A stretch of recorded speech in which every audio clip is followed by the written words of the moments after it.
And let's go ahead and do Rumble first. Rumble is hot and looks like we are connected. Just give me a good to go on there. Go live is green on Instagram. Let me hit Facebook and then we'll start talking to everybody and saying hello. Oh, Chance, I don't tell people usually. I forget, but your mic is hot. Sometimes people will, I had somebody yell at their dog and, hey, be quiet. And I'm like, my dog is not in here with me right now. He's downstairs, so that's good. But even if he is, he's really quiet. He doesn't bother. So, Roger that. We're shut. We're good to go. All right. We are officially live. So live for Red Friday, Olivia and Matt. Okay. Do Messenger for Facebook. I'm doing that right now. Yep, doing that right now, and then I'm pinning it. Big old group share. Boom, boom, boom. And then we're going to pin that sucker. All right, folks, welcome to the Don't Unfriend Me Show. Tonight on the Don't Unfriend Me Show, Olivia is going to announce some things. Olivia, what's going on? We're going to alter the topics. Go for it, Liv. All right. Public versus... Nope. No. Got to go up one. Oh, sorry. The Warrior Shield Foundation. Chance, hopefully I'm pronouncing your name right. Shoel. Is that correct? Got it. Okay. Yes, ma'am. Chance Shoel is in the house, not in studio, but on the show. Will tell us all about this weekend's or this year's Warrior Shield weekend in September down in Orlando. Yeah. Public versus private education. Essentially public schools telling parents, well, maybe you don't belong here. Maybe you should leave. If you don't like transgender bathrooms, you could just go ahead and go to private school instead. Okay. Okay. Interesting. We'll find out about that. Islam and underage marriage, absolutely disgusting. Yeah. We're going to talk about it. Is it okay to strip a 9-year-old? And according to this guy, it is. And we're going to explain the finer points of why that's evil and Satan has your soul. Yeah. Repeal the 19th Amendment? Yes. I am so sick of all of these crazy women coming out for Clancy and defending her. And I am just saying we need a temporary restraining order on the 19th Amendment. And now maybe not forever, but I would think a good 10-year hiatus until these can get their heads straight. We should just not allow them to vote. I would agree with that. Okay, next one. Christians under attack. When have we not been under attack? That's... Well, Christians always seem to be minus under the 3,000 years of pits with lions and beheadings and cages and persecution. No, never. The pronoun interview game. There's an interview. It's a really hilarious one, and this lady refers to her husband, his husband, and his husband as them. So she basically says, "How long have you been with them?" And hilarity ensues. We'll show you all about it. Next one. Mother versus delusional dingbats. Yeah, so it's Mama Bear comes to play. Yeah, AI messed up. It was supposed to be a play on Mad, Mothers Against Drunk Driving, and I was going to say Mothers Against Delusional Dingbats, but that's enough. And then the last one, customer service terrorism. I'm going to break down a customer service video from, I believe, the Marriott. And which I will tell you, 120 for a person who has stayed in every single hotel in the United States and a whole bunch around the world. Marriott is, in my opinion, one of the worst customer service ever. We're going to go through it tonight. We've got 15 seconds. Remember, donations are turned on when we have guests. Usually it's hard because we get sucked into the story and then we look up at the clock and we're like, oh my gosh, we got an hour left. So let's not forget donations tonight. We're going to hold them and then we'll fold them. As soon as Chance is out here, we'll be right back in 3 minutes.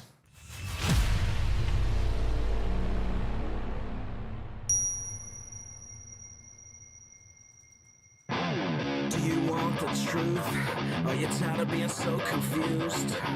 You feel like your mouth knows I've done the lies on the evening news. Well, just step right in. We can talk about it all as friends. And if you want, we can hug and kiss and make up for the party ends. Agree or disagree, stop offering me. 'Cause I'm everything you want. Damn, show what you need. I won't tell no lies. Back up on the facts with truth. And if you can't get down with that, you must be somebody's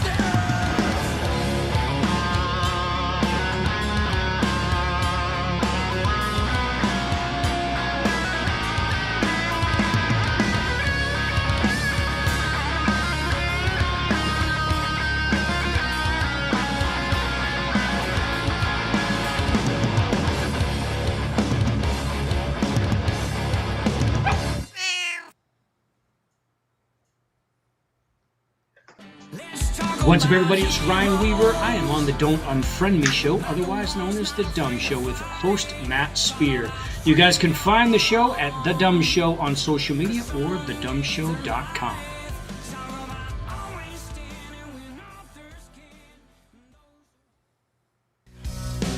Yeah, back to the good old days, back when liberty was safe, back when everybody stood together and we believed it was... Such a good song. It is a good song. The Dumpster has a 5-star rating, a diamond transparency award, and over 500 reviews. Thousands of shirts, coffee, books, and hats sold. We don't sell crap. We sell stuff built to last. Shop now at thedumbshow.com.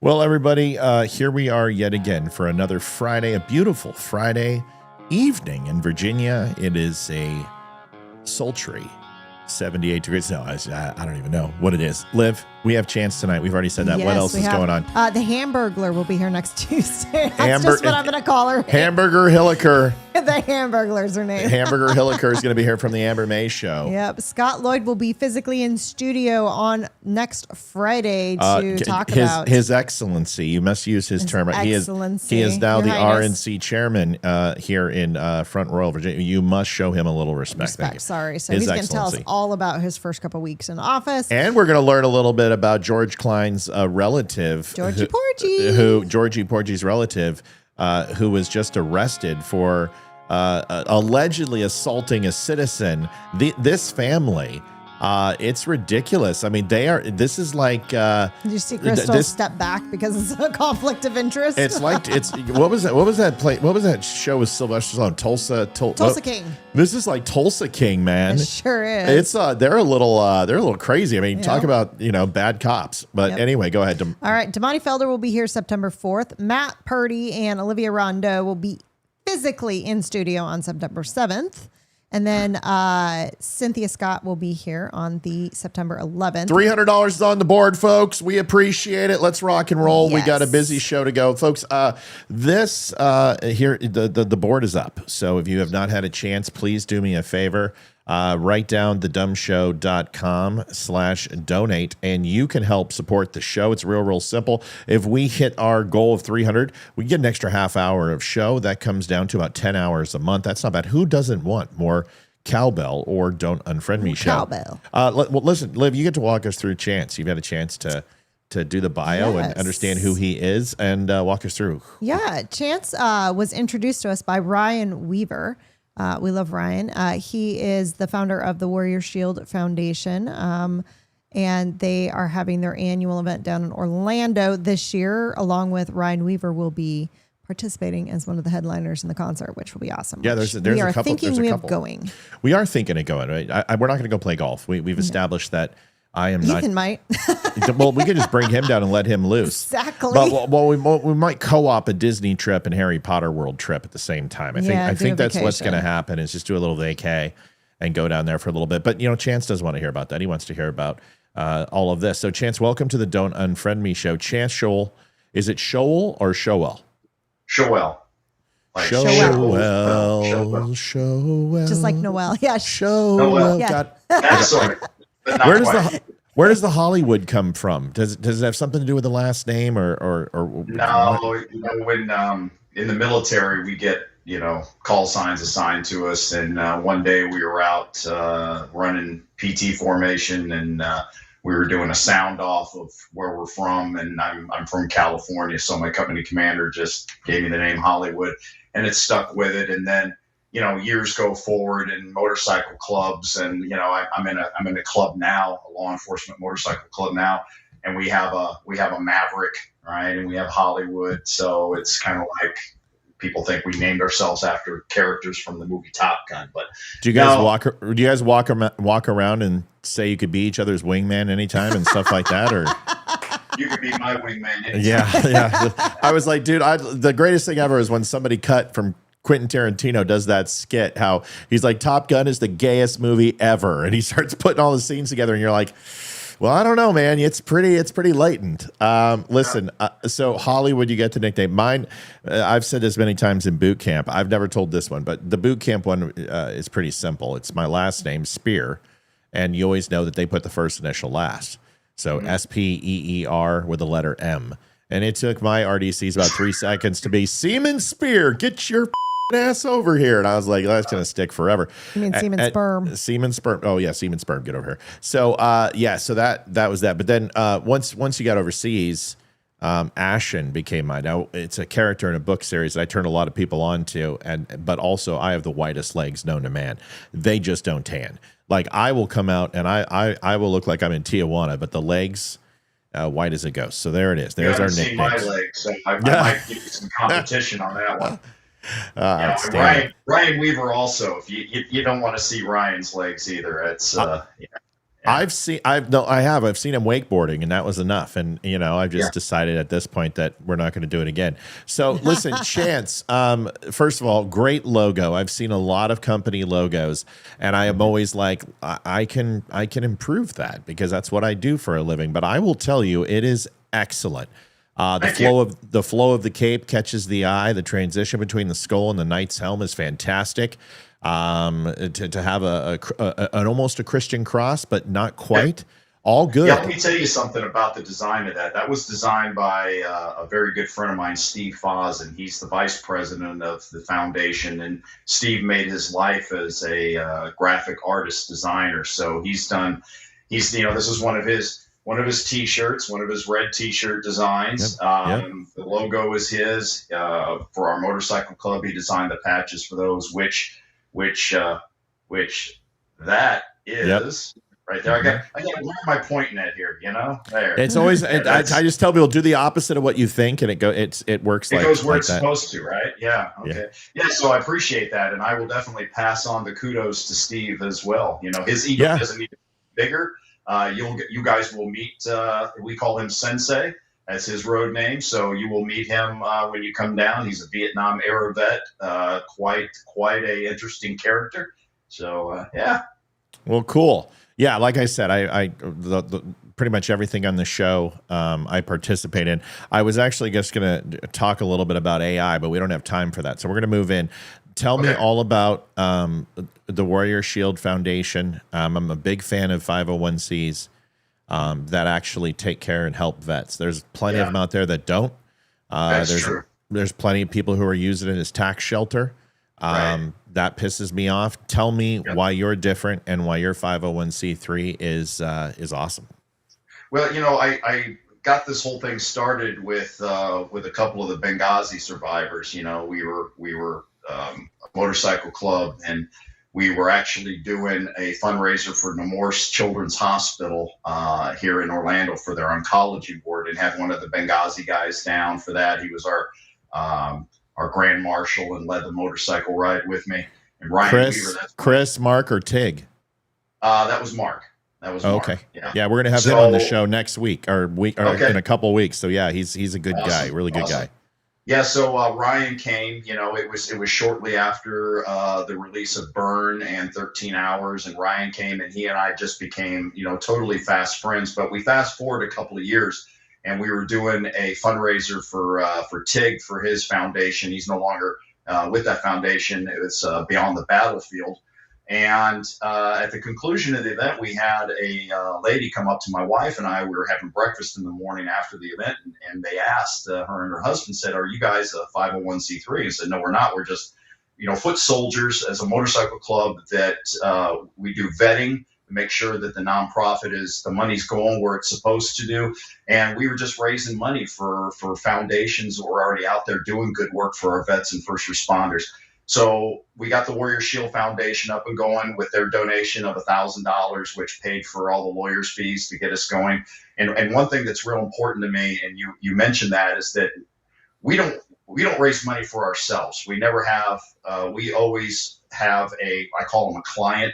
We have raised money for Wheelchairs for Warriors. They provide wheelchairs, lightweight mobility devices for folks at no cost. We've done canines, we've done mental health issues, and everything that we get for the weekend, we donate to that foundation. So there was no sense to me to recreate the wheel. There's good people out there doing good things for our vets and first responders, but we wanted to create that, how shall I put it, like an old school Rolodex, right? So, your husband rushes into a burning building and doesn't come home that night, and she's a grieving widower and she doesn't know who to turn to. She can come on, look at our shared vision partners and find what they need.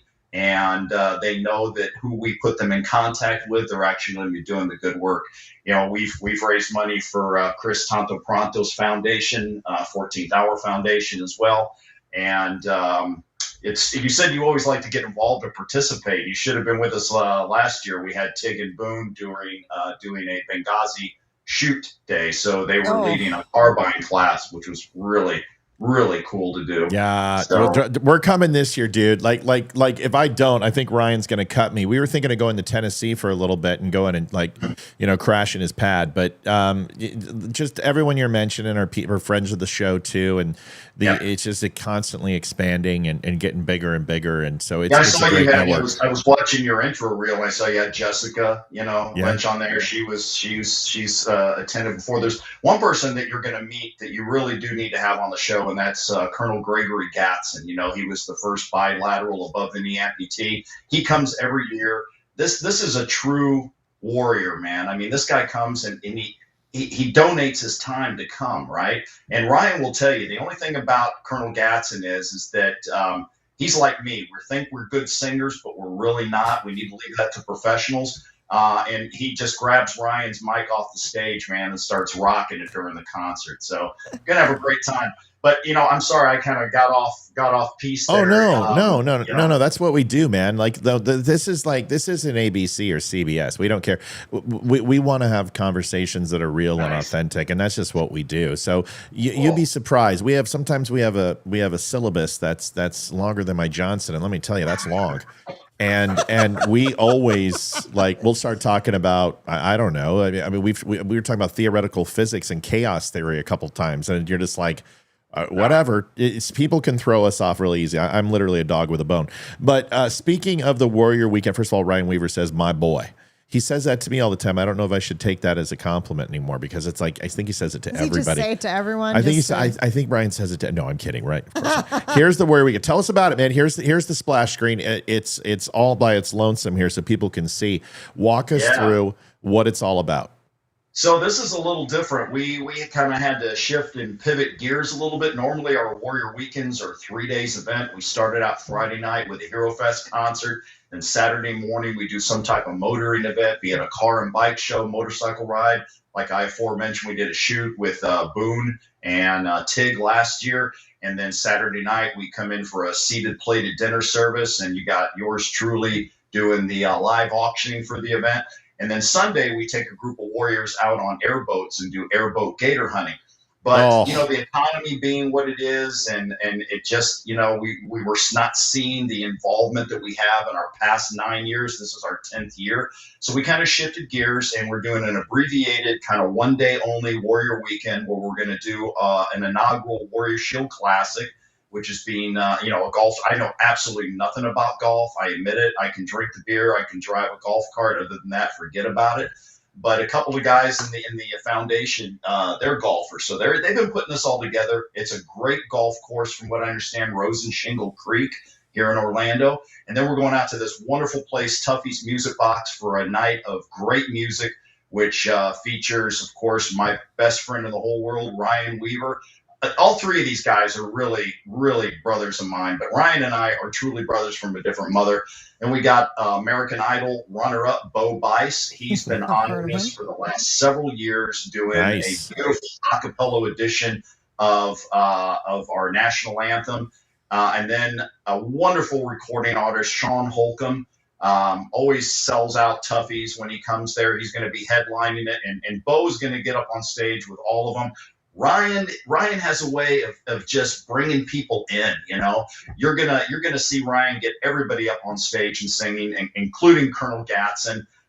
He even gets me up there to sing one of my favorite songs, which is "Crank It." And again, I can't sing. I don't know if Trey runs me through an auto tuner or something, but to me, I think I sound great. I don't know, but Yeah, I'm just letting Ryan know there's not enough vodka in Russia or whiskey in Tennessee to make that happen. But I will certainly laugh and enjoy and have a great time and smoke some cigars Our daughter and drink would some whiskey. totally come up on yeah, stage. my whole family will get up there and sing. I will not. Right. That will Well. not.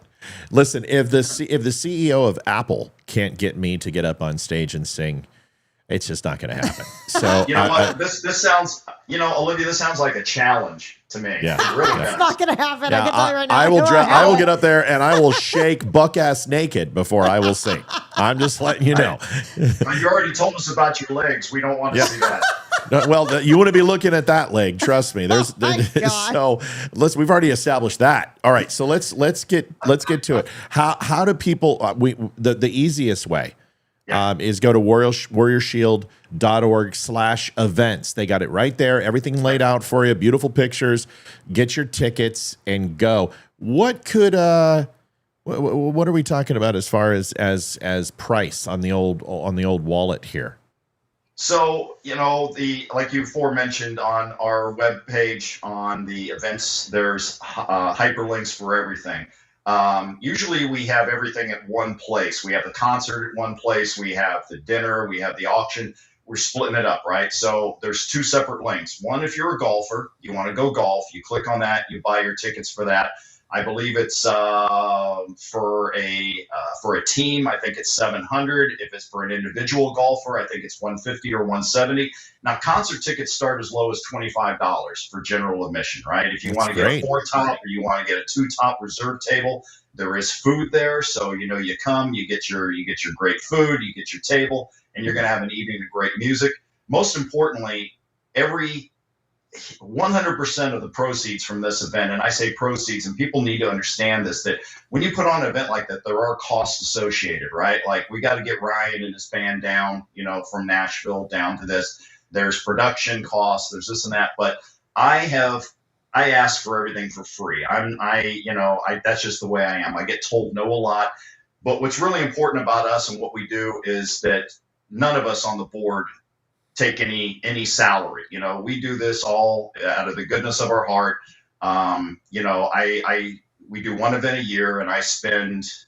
We already have next year's recipient already planned out, but I spend about 6 months, 8 months on this solid, and that's in addition to having a family and kids and grandkids and a retirement job.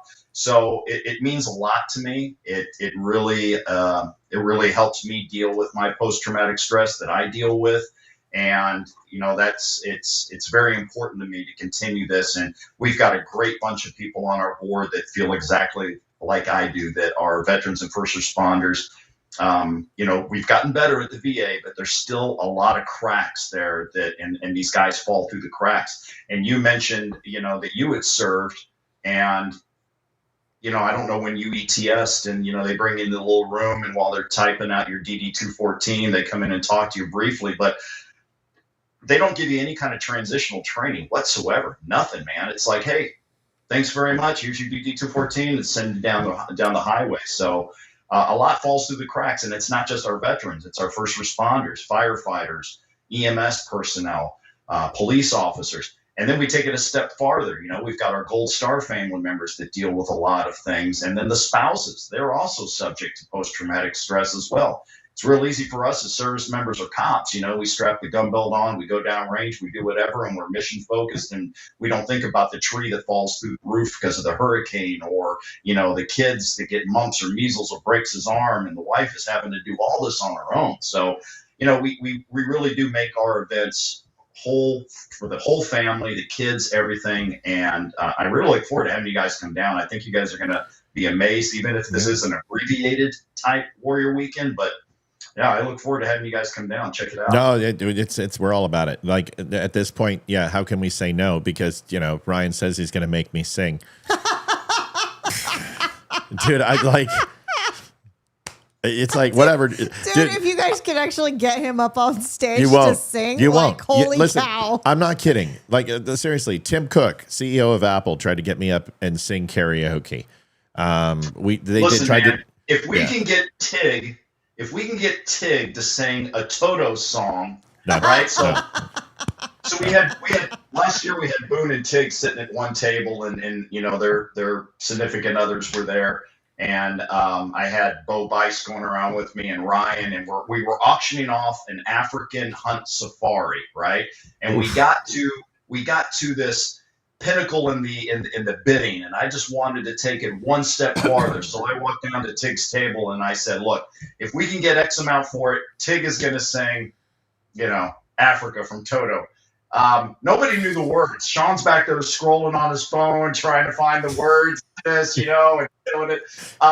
Tig just Olviia. He took out Africa and just kept saying Orlando.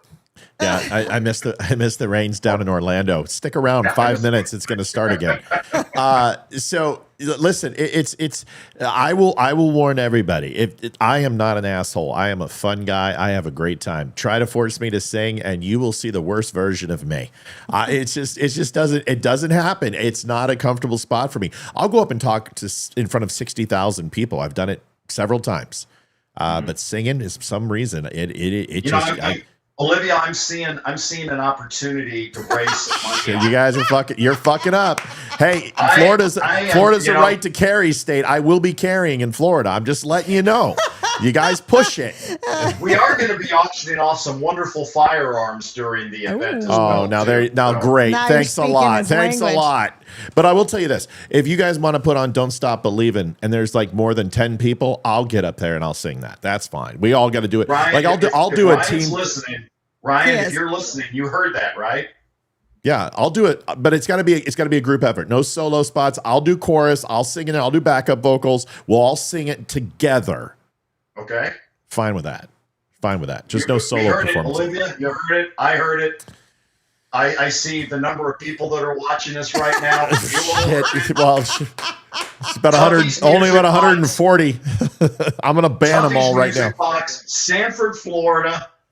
Oh my Open goodness. at 6. Music starts at 7. We are going to make this happen. How do we now? Let me ask you a question. Yes, I will record it, everyone. We all no. Once again, there's some very specific set of rules that we've laid down. It has to be a group.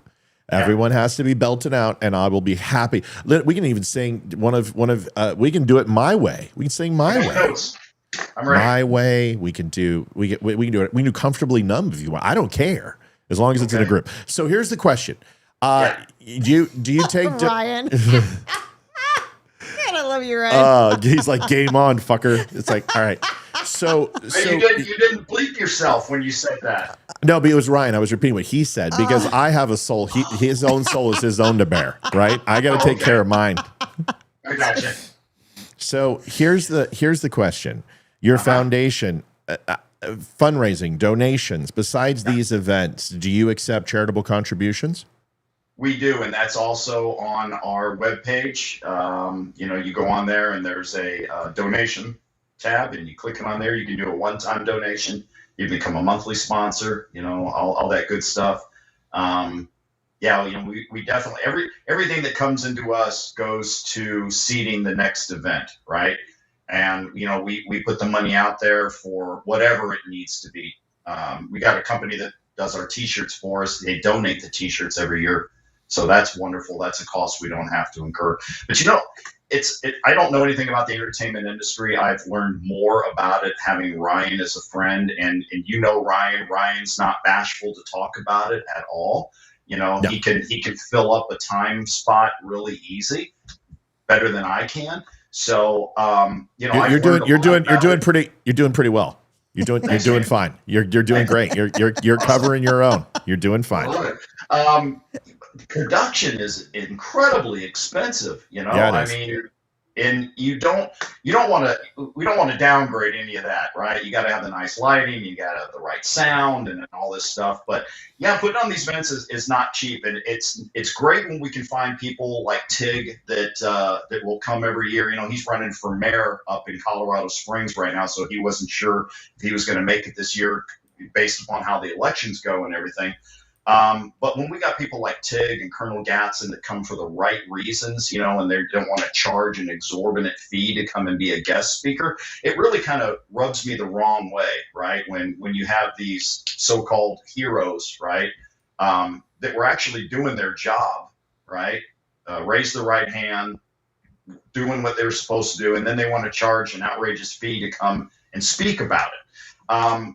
Just do the right thing, Yeah. and help out your fellow veterans and your fellow first responders. That's the big thing to me, right? I don't have time to stroke people's egos, so let's do things for the right reasons. Well, there's a couple of things. So we do 10% of our proceeds every year. We haven't changed it up in a while. We started doing 10% to Travis Manion Foundation, and then Tunnels for Towers. And I'm thinking we might have to look at our tax year this year and see about helping out your foundation, and especially 10%. It's not gonna carry the load, but it's an impact. I mean, we're a small podcast, but we do well, and people take care of us, and the whole studio here is paid for by our listeners. And we did a fundraiser, and we raised $24,000 in one 23,000 in one night, and people, they're amazing. My listeners are loyal. I'll take them over any Candace Owen bots. So we'll see what we can do. We're excited to get down there. Come see you. If there's any way I can help, we would love to stream it live and probably do some interviews down there with some people and get some hype going on the channel. And that's gonna hit about 600,000 people. So that's not a bad idea. So we'll see what we can do. Anybody that's in your listening audience in the Central Florida area, I know a lot of people like to wait, last minute to plan. Especially when it's a motorcycling event. But Florida, it's in the morning, it's going to be great weather. So the golf tournament is going to be awesome early in the morning, and then you'll be able to go back to your hotel or home and get showered up, and then come out to Tuffy's, and it's an indoor venue. So who cares what the weather's doing outside? So Nice. we're going to have a great time, man. We're going to raise some great money, and we're going to be making a donation to the Border Patrol Foundation this year. Nice. Border Patrol Foundation is a small nonprofit out of Texas that helps with murdered Border Patrol agents. And, there's a lot of bad publicity out in the news and the mainstream news surrounding ICE and Border Patrol and this and that. But, I'm a retired Homeland Security federal agent, and, I keep a lot of my political comments to myself. I mean, the key thing about Warrior Shield Foundation is that we're apolitical. There's Democrats and there's Republicans and there's independents that serve in our military and also, do good work every day in their communities. So we support everybody. Well, that sounds awesome. Now we have to drive out. We were going to fly, but I'm thinking drive because if I'm going to be taking back some firearms. The wall needs a few more. We're missing a few as of right now, and we have some gaps on the wall there. So we're gonna have to fix that and then we can hit Ryan's on the way. add more. And then, well, I don't know about Yeah, that. Ryan Weaver on the way back. Yeah, he's gonna be down here. So We'll usually drive him. comes down a couple of days early and hangs out at my crib, and then we act like a couple of adolescent kids. So. Well, we're excited about it. We're excited about it. We think it's going to be a great time. So, Chance, I also wanted to say thank you for your service, and that means the world to me. And it means the world to have a 501c3 that actually takes care of veterans as they promise. I've been involved with a lot of 501cs since ground up, and VetNet with Comcast we created, and it's an incredible effort. Their goal was to hire 10% of their overall workforce to hire veterans, and Comcast achieved that, and they've got 100-something thousand employees. Did some work with veterans with Flags of Valor and then Valor Construction out here too, but a lot of 501c3s we worked with Flags of Valor, and you have the ones that actually do a lot for vets, and then you have ones that don't. And I really appreciate what you said and what you're doing, because it's an important thing. Thanks, man. Appreciate it. You got it, brother. Here's the one thing that we have to do. Olviia has one question only. This question is probably the most important question this show asks. And there's been a lot of, now I need you to. It's a lot of controversy. Yeah, but listen, Chance, I see you're a little bit of a fence rider from the last thing you said a few minutes ago, that you don't get political, but you're going to have to make a decision here. There's no fence riding. You're going to have to man up. I think I can do that. You're going to have to answer the question. There's no, well, I don't know if it's, no, you got to answer the question. It's the most important question that we ask. Here it is. Let's hear it. You know, we're going to get copyright struck for this. We always do when we play. So I can't believe Jeopardy's copyrighted. I mean, that's the dumbest thing in the world. Here it is. The question, my friend, that everyone has answered who's ever been on this show. And here it is. Does pineapple belong on pizza? Now, you must wait for the music to end, and the answer is either yes or no. There is no ride the fence. There is no skirting the line. There is no wishy-washy nonsense. Yes or no? Yes. Yes, I finally win one. You are now my favorite person. You've been replaced, dear. Wank! See, it's no fair. You control the soundboard.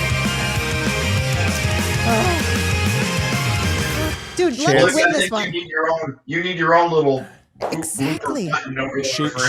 She's got a ring that's worth as much as the house. I like you, but you deserve this, and I got to do it. And I'm sorry, but this you can get me back in Florida. Hey man, just want to let you know that sometimes you got to shut the fuck up. And this current time is So just one not of those cool. times you got to shut the fuck up. Oh, That's not fair. so not cool. Why is it that when they answer correctly, they get all the shit? Come on. It's Because the correct answer. It's not the correct answer. Okay, first of all, I understand you want to take a victory lap, but you're 1 in 14. That was the last one. I've got a question for you. It's the cool I've got a kids question club. for you. Yes. Why are you so opposed to a piece of fruit on you get that wonderful. sweet salty Exactly. thing going on, man. Savory sweet. Yeah, You know? I'm not. It's for ratings. That's the So only. you don't get on stage and sing unless it's a group effort, certain songs, a certain amount of consumption of adult libations. Yeah. We've established the fact, at least I've established the fact here, that there's no fruit on pizza for you. No fruit on pizza. Nope. No fruit. Pizza. To each his own. I'm not saying I put pineapple on my pizza all the time, but once in a while, a good Hawaiian pizza, 2 thumbs up. Pizza bro. for dinner tonight. So. Facts don't care about your feelings. Yeah, pineapple doesn't belong on pizza. Ben Shapiro thinks so too. He's Jewish, and they know and own everything, so they know. I love it, Chance. I think there's nothing wrong with having an opinion, and honestly, even though I would never eat it, I respect your choice to be wrong. It's fine, brother. See, Olivia, I'm going to make sure that we have a delicious. That's right. Hawaiian pizza delivered to your table at Tuffy's. Absolutely. Yes. Pineapple upside down cake for dessert. You guys are going to roast a pig with a pineapple in its mouth and ass. I get it. I know what's coming. I'm military, bro. Make up some kind of foo-foo drink with pineapple and a little umbrella. Dude, that's my favorite drink. Is it's what, pineapple juice and Malibu rum. You guys are going to buy me a lei and get me a pineapple hat. Listen, I know what's coming. I guarantee you and Ryan are going to be talking when we come down. Something's going to happen. I set myself up. Hey, brother, listen. I've got text messages already from Ryan right here. So. Trust me, he's in chat. He's everywhere. He's already making investments. We're like, hold on a second.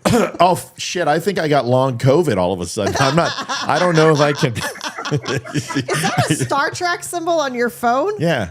That was a Star Trek. Can I just say good job, because your situational awareness there was off the charts, and we've been trying to increase that. So wonderful. That was only flashed up for about a half second. So good job. I saw that.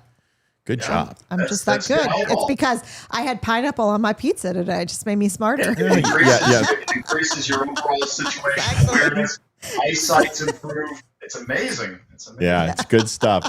Listen, dude, you got to come back. We'd love to have you come back and stay longer. We'll see you down there. We'll go ahead and take some video, but we'll get you down in a formal interview. Sit down and share some alcohol and have a good time, man. It was awesome to meet you, brother. Thank you.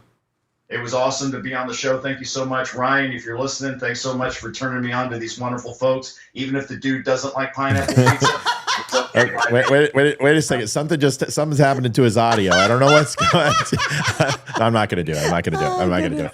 I've hung up on a lot of people. That means I like you. I like you. I'm not going to do it.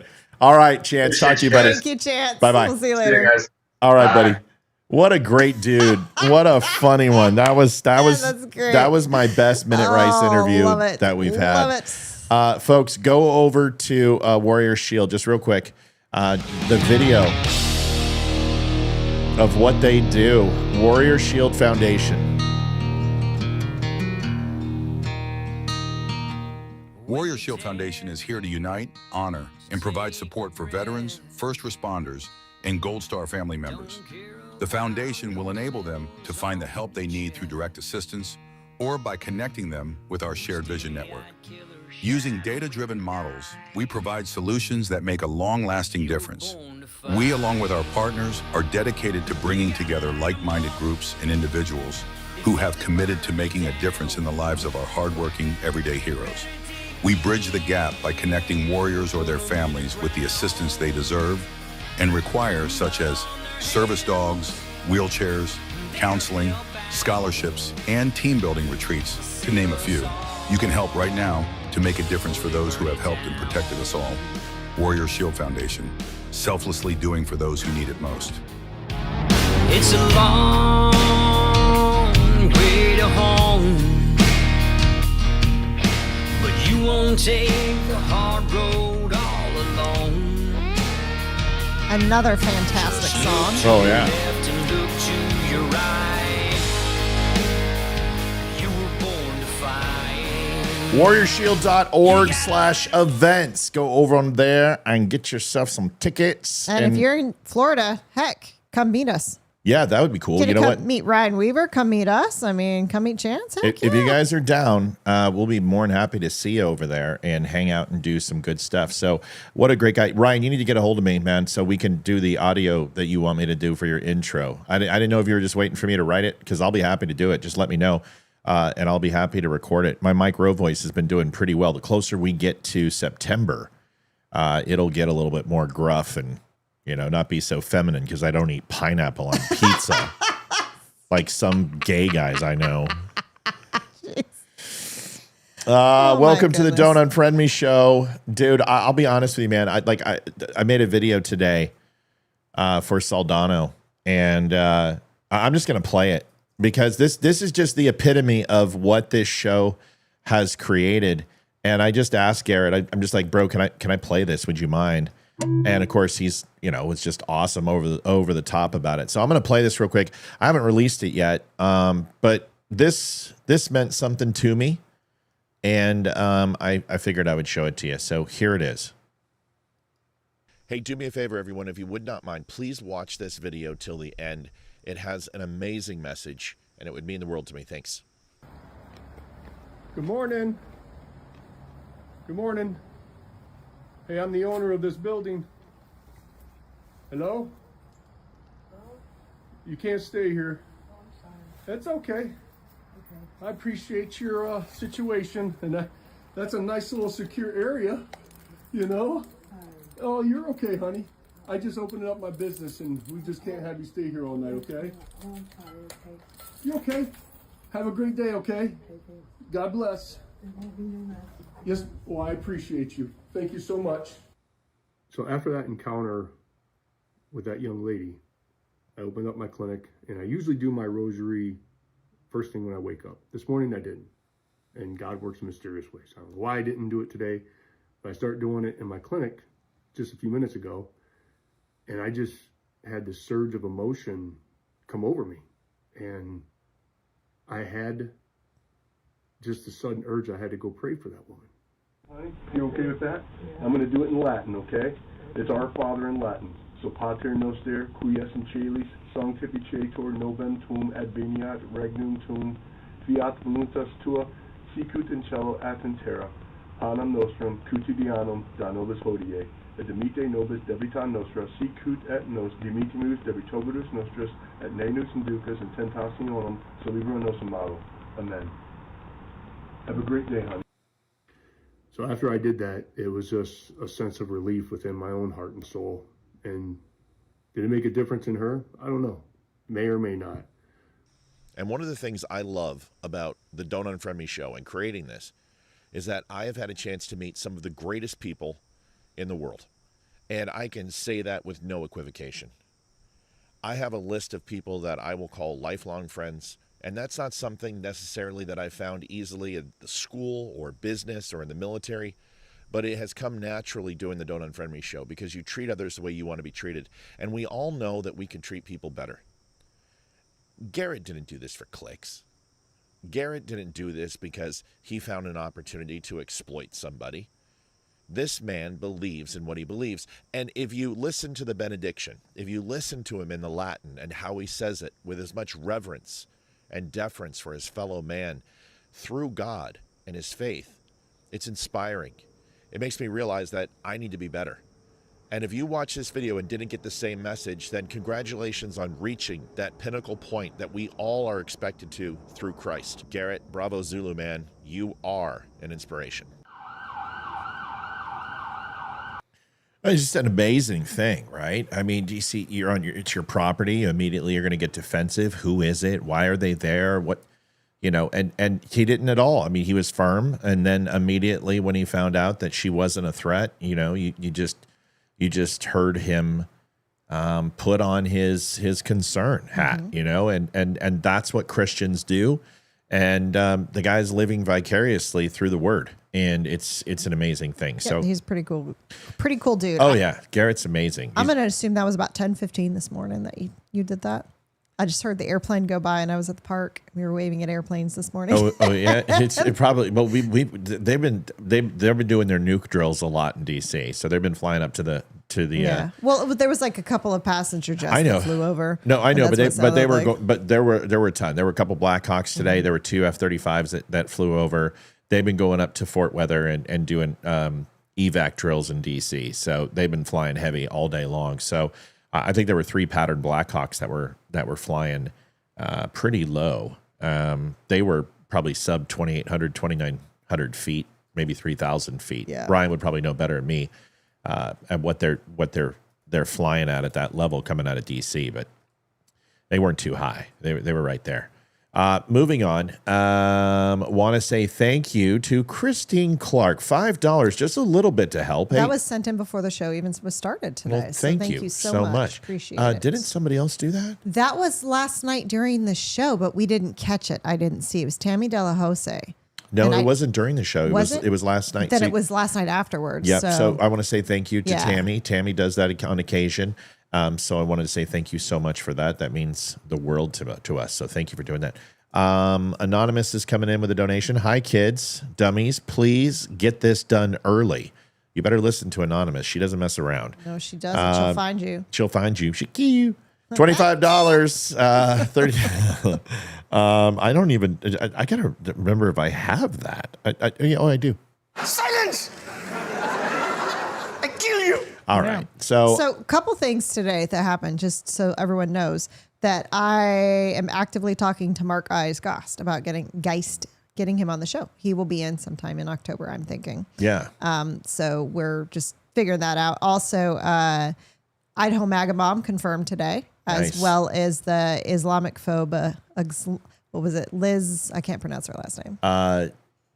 Benico. The one who was like, I don't care if I'm Islamophobic. Yeah. Whatever. Yeah. Liz Benico. She's going to be amazing. She's coming on. She's a fireball, man. Yeah. And then also I'm working with Ryan Samuels, Dan Nunn, and Mr. Barry Morgenstein to get them on as regulars and rotate every 3 months. Yeah, 90-day rotations. 90-day rotations, so they'll become regulars on the show, which is fantastic. I have figured out the amazing things about AI, and I have developed Olviia an entire workflow email interface where she can track every guest, whatever emails they send, whenever they're on the show notes of the show, any images will go and create a profile for them, how many times she's contacted them. And essentially it's very much like a work group software, but it's completely built from the scratch up just for the Don't Unfriend Me show. We control it. It integrates with our email. It integrates with Google. And it is incredible. Like I have no problem to show you guys when it's done. I'm probably about 2 or 3 hours away from it, but I will be completely transparent. This is like a $20,000 program that we literally made with AI. It's that good. Any Cole Hauser updates? Nope, not yet. We'll let you know. As soon as we find out, we'll know. But I know they're in contract talks and they're trying to figure out this is going to be bigger than just one show. He's going to be doing a full tour and doing multiple shows. So we're waiting to see it. So Liv, thank you so much. This program was specifically designed for Olivia. So everything's in one spot. So if she gets an email, boom, there's a workflow. It sends to somebody their first contact. It sends them 72 hours before the show, 24 hours before the show, sends them a thank you, sends them a rebook in 120 days, follows up with them once a year for Christmas and sends them a Merry Christmas or a Happy Hanukkah or occasionally a Happy Kwanzaa, whatever it is, things like that.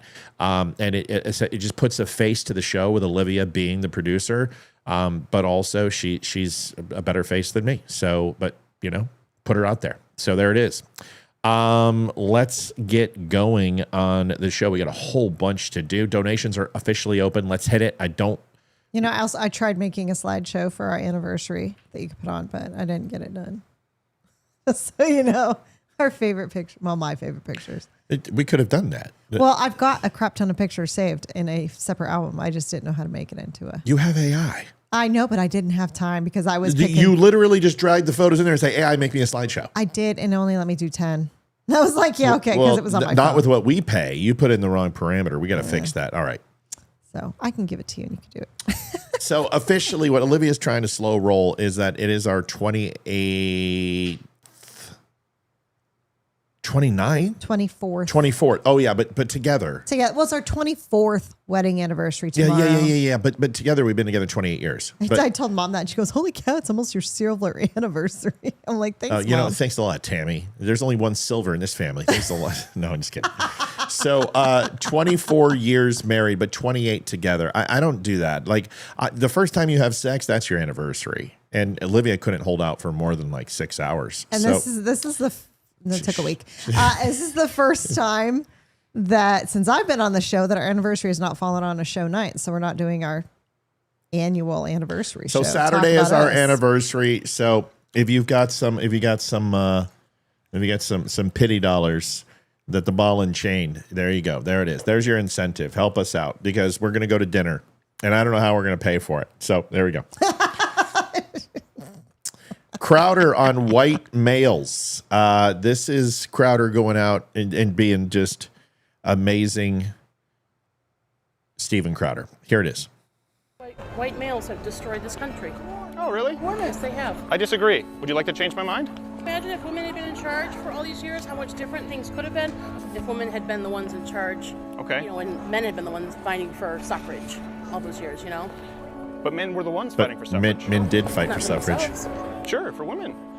Are you aware that it was over 60% of women didn't want the right to vote? It was actually closer to, it was like 70-something%. You know why? Those mostly majority would have been wealthy women, right? No, a big reason why, actually, we were just talking about this with Naomi Wolf, is because the right to vote was always a privilege. It wasn't just a basic right. And so for men, it included the draft, mandatory bucket duty, meaning firefighting services.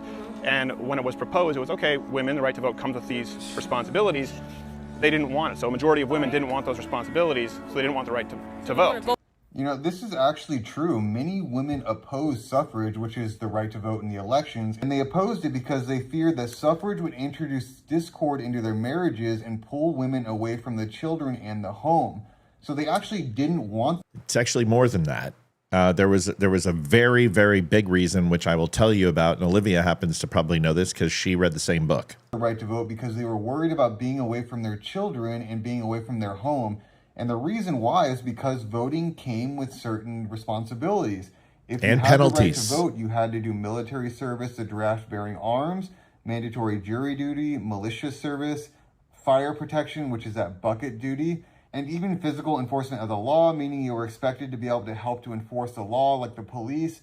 And women were even arguing against this, trying to be exempt because they were saying that they were unfit to do this. So there were real concerns that women had about being able to vote because they didn't want to do any of these things. They wanted to be at home with their kids. Yeah. So the interesting thing about this, Liv, did you want to jump on this right away, or do you mind if I hit this one real quick? So thank you, babe. One of the interesting things about this is that it was also a tax penalty. So women working back then actually came with a very, very heavy tax penalty. And having two-income homes would increase that penalty. So if a woman did work, you wound up paying more out of your pocket. and the incentive was to stay home. And a lot of women received massive tax breaks to stay home and take care of their families and childbearing. And this was one of the things that a lot of women did not want to lose. They did not want to enter the workforce. They did not want to go ahead and leave their families and surrender their matriarchal role. But of course, with modern day feminism, it was all about refusing the patriarch. It was about disassembling the patriarch. So these methods have been going on from this woke culture for a lot longer than just the last 20 or 30 years. A lot of people are like, oh, this is crazy. The whole world's crazy. They're lopping off genitalia for kids, the transgender movement. Folks, you got to understand, how do you think abortion went in the 50s and the 60s? The Ozzie and Harriet lifestyle, where they don't even show that there's a bathroom in the Brady Bunch, or in Ozzie and Harriet or Leave It to Beaver, that they sleep in separate beds, that the worst thing they see is, oh, golly gee, Ward, to ripping out a fetus, sucking it out of a uterus, smashing it into oblivion, and committing murder. You don't think that was extreme? This is nothing new. And it's been going on forever. And it's not just in the last 100 years. It's not just in the last 400 years. It's not even in the last 1,600 years.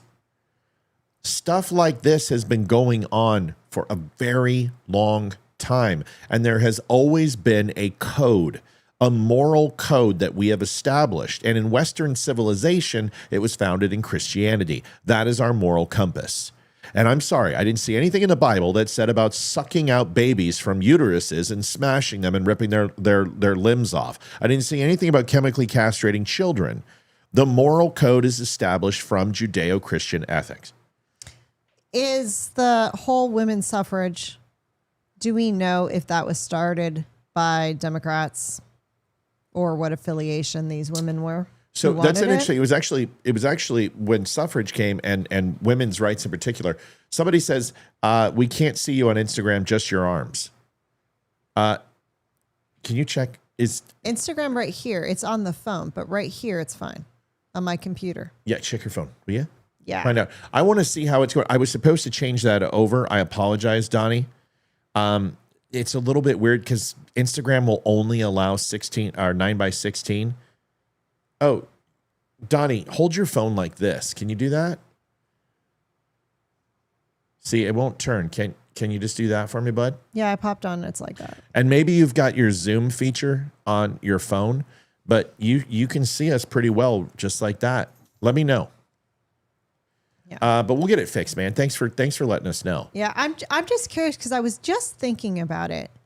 Is when they said it's going to get women out of the home to vote and then enter the workforce and all that. The reason I'm wondering is when women were in the home and their main job was to raise the family and be the matriarch, and they were the biggest influence and the biggest role model in their children's lives. Right.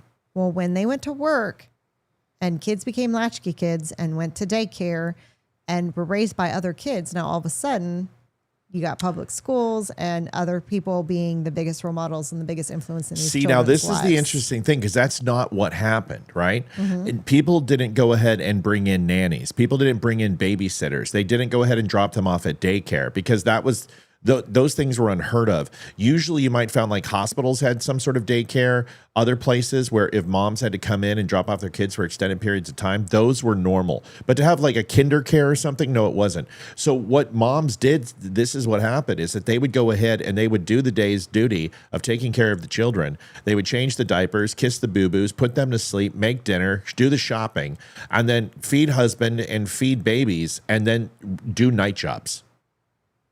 Or overnight, work nights, do grocery store restocking, go and do seamstress work on night shifts, go work night crews, go work in the automotive industry and putting together cars and stuff. I mean, it wasn't all secretarial work. And what you found is that a lot of the Midwestern places did not heavy labor, but got involved in more union type roles. The women that were more of the elitists and more of the, the more beneficial, they would go into secretarial jobs. And they became secretaries and nurses and started to kind of do the things that they were allowed to do in World War II and start doing those things and transferring it from military service into civilian type jobs. And they took those experiences and started using them. But most of those nursing jobs, they would work extremely early morning hours or they would work evening, night hours. So it changed things. Now, if a man was working the night crew, they would go ahead and take shifts. But the nanny thing and bringing in was the first step. It wasn't kinder care or daycares. Daycares really didn't start until late, 75, 80, 85, where these larger corporations started doing big, large daycare. But it started off with like Sylvan Learning Centers, after school centers where they could drop off kids and things like that. Gotcha. But that expanded the nanny role. And what they found is that women's happiness went in the farkin' toilet. They hated it. Mm-hmm. So what did they start doing? Well, of course, they had these men bosses. If you take a look at the advertising, legs, pantyhose, the women were treated like second-class citizens in commercials on TV and radio. Look at the TV shows. They were modern-day slaves. The men were the smartest. The men had all the answers. Women were always the dingbats. Oh, Ward. And they didn't know anything.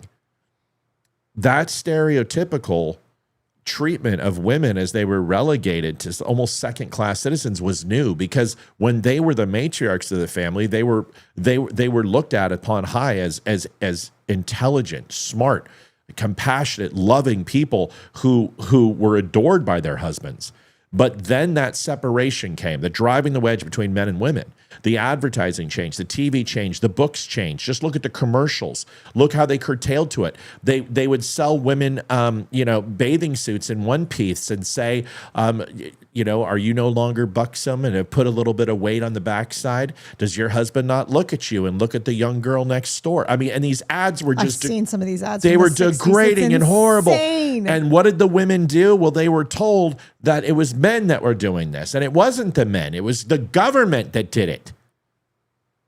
It was the government and the corporations that did it. And this ultimately, if you took this on a long enough timeline, you started seeing that the opposition party, and specifically with Democrats, found that they could go ahead and create division between the normal pockets of society and create this activist society of these people who wanted change, who wanted a different type of system in place in the United States. And this was the entire feminist movement, and the entire civil rights movement was based on a complete lie. Women did not want what they got. There was a very small group of women who wanted this, and it was pushed predominantly by men. And who pushed Roe v. Wade? It wasn't women. It was the Supreme Court. It was all men that pushed it through. If you look at eugenics and you look at Planned Parenthood and you look at the history of it, go find out who did it. Go find out why it was pushed through. Why was it all of a sudden a big deal? Why was it sold that abortion was going to be in time of emergency, in rape and incest and life of mother? And then it became a practical norm where there were convenience centers being popped over all over the country, predominantly in black neighborhoods. White people would go into black neighborhoods to get abortions, to not go to the local hospital so their husbands would find out. Secrecy became a major thing. Women started taking ephedrine and other things to stay thin and hid that from their husbands. They would start day drinking because they were depressed and not happy. The women's psyche started going downhill, so they started thinking around things like tranquilizers and narcotics like Demerol. This is what happened to my mom. She got addicted to Demerol shots. She got addicted to day drinking. She started smoking. All these things started taking place because she was unhappy. If you just read about this stuff and actually go back and fact check what I'm saying, go look. It's up to you. You decide. You go do the work. If you think I'm crazy, go get a book. We've said it 100 times. Go get The Age of Entitlement and read it. And you will sit there and your mind will blow. Olivia has read most of it. Your thoughts? It's been a couple weeks because it's been craziness, but it's very interesting. It's very eye-opening listening to this book and hearing the history of our country. Yeah. And just what you think is a good idea just in thought and maybe even putting it on paper. But in reality, when it actually goes through, it's a really, really, really bad idea. Well, look at Martin Luther King. Did you guys know that Arizona was completely against it and they were labeled a racist state? The government had to intervene, very similar to what they did in the South with the civil rights movement, and start wanting to hold federal money against Arizona because they said, we've taken polls and the black people here actually don't think that Martin Luther King was the biggest influence. They think Malcolm X was a bigger influence. They think poets like Maya Angelou and musicians like Jimi Hendrix and actors like Sidney Poitier were more influential in moving forward black culture. And they don't think that Martin Luther King was necessarily the best choice. And in fact, America didn't agree that Martin Luther King was the most influential black man. It's interesting because if you took a poll back then of who the most influential black men or black people were, if you took it before 1967, I think it was, Martin Luther King wasn't even on the fucking list. Wasn't even on the list. And then if you went ahead and you took it afterwards, it was Martin Luther King. But if I told you who was second and third and fourth and fifth, you wouldn't even believe me if I told you. The people that changed on that list were people that you would never guess would be some of the most prominent in America. Oprah Winfrey over Maya Angelou? But what's interesting is that people like Rosa Parks came up and started overtaking some of the most popular black people in history, who was an activist and preached socialist ideas and had actually tried to stage the bus event multiple times before and failed. She was an activist. So everyone's like, Rosa Parks, oh, she was just a victim. No. Those things were wrong that were happening, but she specifically did it and tried to recreate it multiple times before. She had been arrested multiple times before.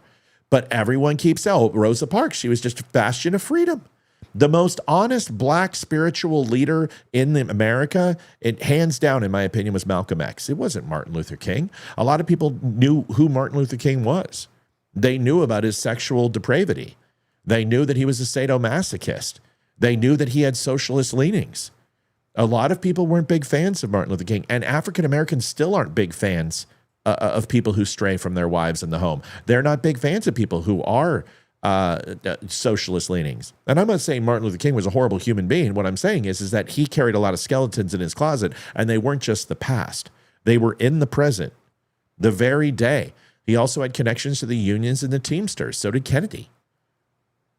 Yes, Malcolm was Islamist, but the one thing that Malcolm did was say the truth, and black people found him to be more honest and more upfront and was able to express the problems that were taking place for blacks in America. Whether he was an Islamist or not means nothing. The point is that the Islamist of who he was and when he moved to the Nation of Islam and his belief structure was more akin and more aligned with what black people thought. People were not a proponent of having Martin Luther King have his own holiday. Just saying. Yep. Just saying. And listen, it doesn't mean you can't recognize him, but there are so many people in history who are more influential than Rosa Parks. Colin Powell comes to mind. Frederick Douglass comes to mind. Clarence Thomas. Yes, Sidney Poitier. Yes, Jimi Hendrix. Yes, Dizzy Gillespie. Yes, I mean, we go on and on and on and on and on. But there was a specific narrative being told to sell Martin Luther King as the bastion of civil rights.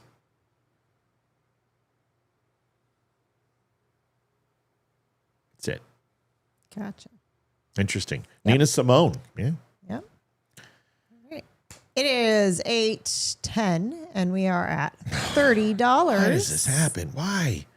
We would greatly appreciate your help with donations. We appreciate that you watched the interview, but helping us hit our $300 nightly goal would be wonderful. I can't believe we got to put the commercial help on. Send us off to a wonderful anniversary weekend. We appreciate it. Too. Divorce is on the horizon. The way tonight's going. TheDumbShow.com/donate. Yes.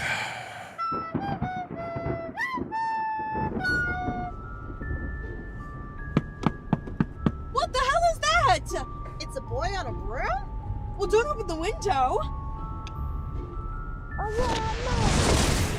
Bloody hell! Muggles, I'm sorry for using magic outside of Hogwarts, but I'm in dire need. Have any of you Muggles seen my golden ball? Did you just say he's looking for his gold balls? I think he said golden ball. Right you are. You two are very bright witches. You really are the brightest witch of your age. Did he just call us bitch? It's a Harry Potter movie. You have to keep it PG-13. You know my name?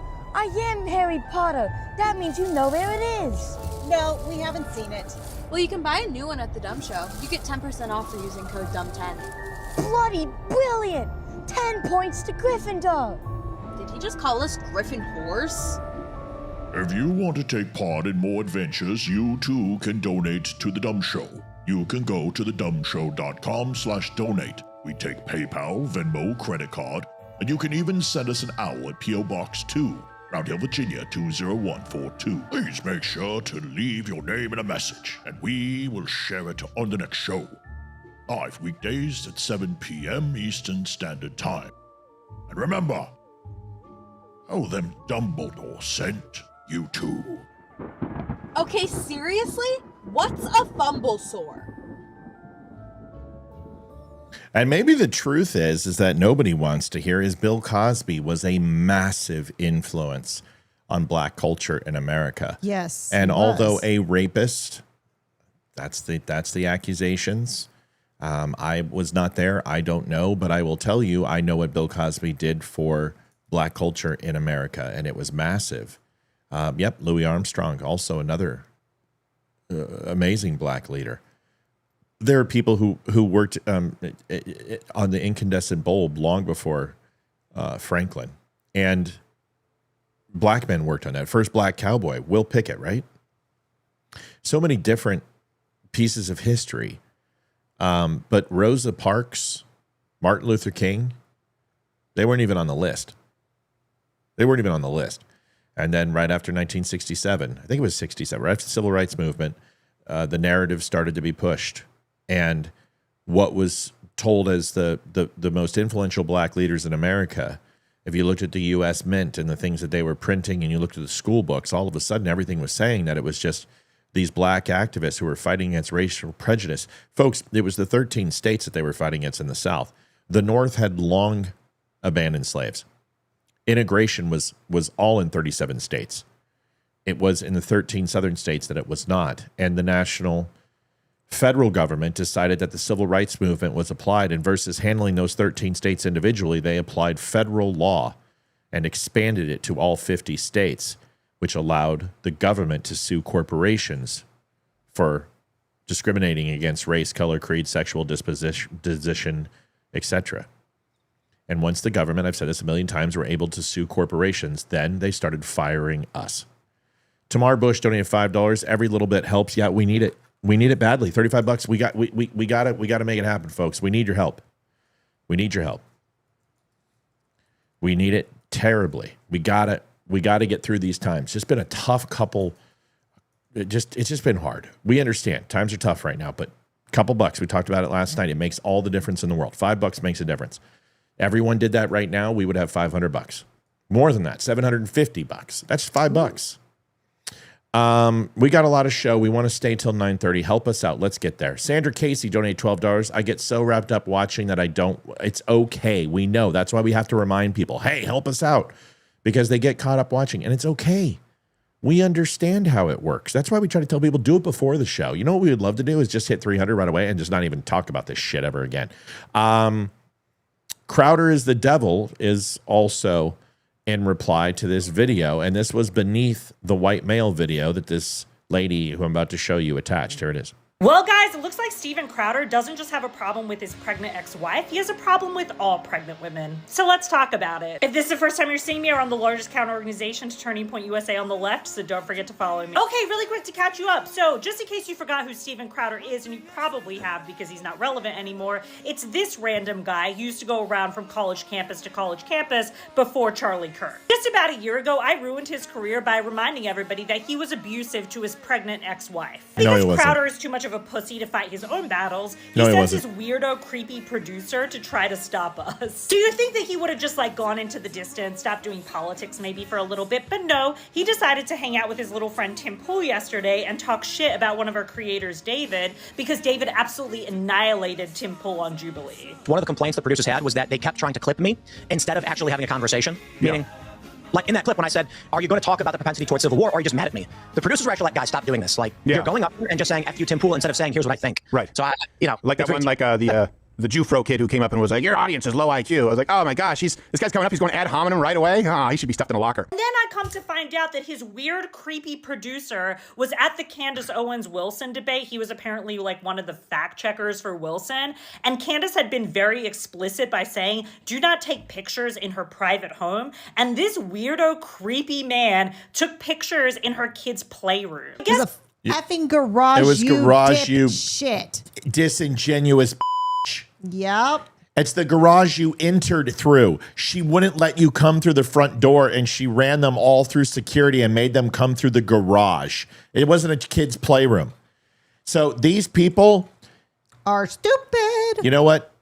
Would love to have you on the show, ma'am, because not only am I going to blow you apart about what happened with Crowder, I'm going to tell you why you're wrong even more than you already are. Put it in, honey. We don't have time. We got to get the drive. We can't hold these ever. $26.25. Mello got it in. I don't care what I'm saying. I don't care what video's playing. Put it through. Got it. Mello donated $26.25. Thank you, Mel. I appreciate it. Oh, look, she has a little S on her face. That sounds like what you need. Sorry. Here it is. She may not like the male version. Let's listen to 3 Shirts Too Tight. And I wear them too tight too, but ladies, seriously. His pregnant ex-wife isn't the only one that he's got problems with. Apparently, he doesn't want to respect Candace Owens either. Here's the thing, Steven, since I know you're going to be watching. Dude, she was pregnant 2.5 years ago. She's got nothing to cling to. She's not pregnant anymore, dude. What the hell are you talking about? How long is this chick going to be pregnant? How long is the gestational period like for an elephant? Well, I think that's probably what it is. I mean, Steven. That's so rude. You're calling his ex-wife an elephant? How dare you? Sexism. How dare you? I've been called an elephant before, but it's not because I'm gray and wobbly. Watching this, if you come for one of our creators, you're coming for all of us. And let me just tell you, that pregnant please. wife thing was just the tip of the iceberg of what I could say about you. I'm happy to come in for seconds in ruining your career. Want to see more I've more heard- like this? Remember to follow me. Oh my God, I'm so scared. Funny, her boyfriend said the same thing. Safe space because I just can't handle it anymore. You mean sloppy seconds? So here's the deal. Here's the thing that I would say about this chick. Trish Manning donated $10. Here's to reaching goal. God bless. Thank you, Trish. Thank you, Trish. We love you. 83.25. Now we're starting to get some. Thank God. Thank God. Because man, I'm just sitting here going, what the hell? What the hell? Here's the thing that I will say about boobs. Boobies. Is I would be ashamed if some of you heard the way Patricia Good, $10.80. Thank you, Patricia. So nice of you. You would be ashamed at the way that I have spoken to my wife in the past, in the present, and in the future. I guarantee you, if you came in an out of context conversation and heard my frustration or anger or my volume that I sometimes have with Olivia, you would say I'm an abusive husband. You'd probably say I'm an abusive wife. If you came in on the wrong context when I'm talking sometimes And too. then I would tell you to go yourself because you don't live with her and you have no idea how she is. Good point. And there are times. Thank you so much, JD Stillwell. $20. Just go on. Everyone have a great Red Friday. Thank you so much, JD.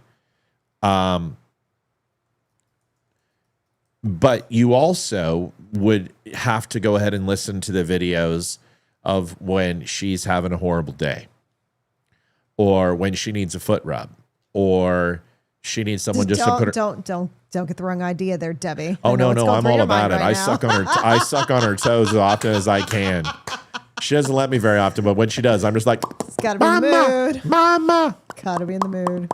I get it, Debbie. You're not. You know, Debbie thinks that I think she's weird. No, Deb, I get it. Foot fetish. I'm with you. But would you turn down the fan? But the point is that you saw a video of Crowder and his wife with one car at their house. And by the way, you guys all think that Crowder is a millionaire. You have a podcast, you're a multimillionaire. That's not the way it works. That's not the way it works at all. And he was stern with her. He was frustrated with her. So was she. And I will tell you, if you've been married for 24 years, but together for 28, you're going to have some arguments. Yes. You're going to yell sometimes. Yes. You're going to call each other nasty names. Yep. You're going to say things you don't mean. And that is just the absolute truth. It's called marriage. Marriage. That's what it is. And sometimes it feels like... Thank you, Don. Wish it could be more. No, that is plenty enough. Don, it's plenty. Appreciate $5. it. Wish it could be more. $5. $5 makes a difference. $5 makes a difference. 119.05. We'll get there. So for her to sit here and pick out his marriage, see, you always attack the person. You never attack the argument. You're just as bad as the people who went after Tim Pool. And can I be honest with you? If Tim Pool put me on his show, I don't think Tim would ever put me on his show. I don't think Tim would ever put me on his show. And the reason why Tim wouldn't probably put me on his show is because I wouldn't just sit there and go, I saw what he did to Damani Felder. He literally shelved Damani. Yeah, Damani didn't say much at all. Damani couldn't say much at all because he was too busy blowing Project Veritas guy. No, that's not him. Who's it? I don't remember who he was. Come on. He works for $30. Victoria Cook. Thank you, Victoria. Appreciate you. Victoria Cook is cooking. We're halfway there, folks. Living on a prayer. Come on. What's his name? I don't remember. It doesn't matter. Not a clue. It doesn't matter. But everyone knows who I'm talking about. Damani, like if you put Damani in a room and you better let him talk. Because you're going to uncover more about him and more about your movement than just about anyone else. Because he brings a perspective that you don't know. And I'm sorry, but being a black conservative in the United States is the one thing that I absolutely rely on Damani to fill the gaps in for me because I don't know what it's like. James O'Keefe, thank you. Yes, O'Keefe. When I was talking to Damani the other day, and when he comes out here, we're going to talk business, and we want to do a co-op podcast. Him and I. And I told him that it would be amazing. It would. We would need to find our niche, and we would need to find our rhythm. Would it be a daytime thing, or I don't know would you yet. take one of the nighttime slots? We got to figure what? it. No, I think we would do it morning, but a completely different type of podcast. I'm talking like get our coffee, do it outside, do morning, wake up, you know what I mean? That type of stuff, and kind of report. I don't know. We got to talk. But Damani is one of those people that you would want to listen to. So to sit here and say Crowder's racist because he says Jew-fro, you're an idiot. To say he's sexist because he disagrees with his wife, and it was on a camera that was recording in the home when he thought he had his privacy. I'm sorry. Once again, I would be ashamed if you heard the way I talk to my wife sometimes. Well, then Matt, you shouldn't do it. Well, then you're not married. You don't understand. I tell that My to husband kids. and I were married for 87 years. He never fucking yelled at me once. Well, then he wasn't a man. He was a woman. Because we disagree. Well, the fact that girl, she brought up, I think, at least 7 or 8 times about the pregnant ex-wife. Yeah, and she's obsessed with it. And you have absolutely no argument. What are you barking at? She's just grambling. She's going, ow. Well, that's what I told him. I said we should do a show. We could call it Ebony and Ivory. There you go.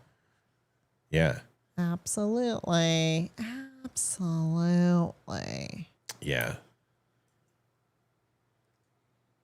Yes. I was thinking, like, I told him, I said, if we can get it past approval, we should call it the Wigga and the Uncle Tom.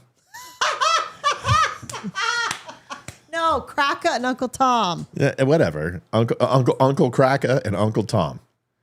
Uncle Kraka and Uncle Tom. The uncles. The unks. We call it the unks. And you can be, your name I'll be is Kraka. Matt He'll be Tom. Cracker Spear. Oh, yeah. And he's Damani Uncle Tom No, Felder. Damani Tom Felder. This is Damani? great. I got it. We got it. Thank you. I named this show. I named your show. I'm just that good. Medicare. How are you going to pay for it? She doesn't know. You want Medicare for all Sorry. and free universal child care and pre-K. That's all right. $5.65. It puts us over $154.70. Kind of where I'm at the moment. Had to throw something. Paul, it is okay. You never have to apologize for helping the show out. I don't care.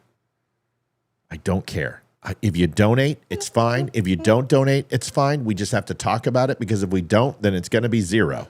Here's the rest. How are you suggesting taxpayers pay for that? Yeah, for sure. So thank you for that question. Oh, Sherry, no. We'll never stop the nighttime show. We're talking 2 shows a day. 1 in the morning, early morning, like 8 Eastern, and then an evening show. I won't stop the evening show. No, nope, I won't do it. But I'll tell you this: I'll be off at 9 o'clock every single night if we do 2 shows a day, for sure. Here's the rest. You want Medicare for all and free universal child care and pre-K. How are you suggesting taxpayers pay for that?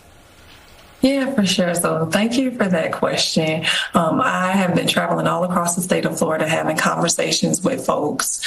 And what is evident is that everyone wants the same things, right? To be healthy, prosperous, and safe. And a lot of folks, it crosses party lines as it relates to universal child care and Medicare for all.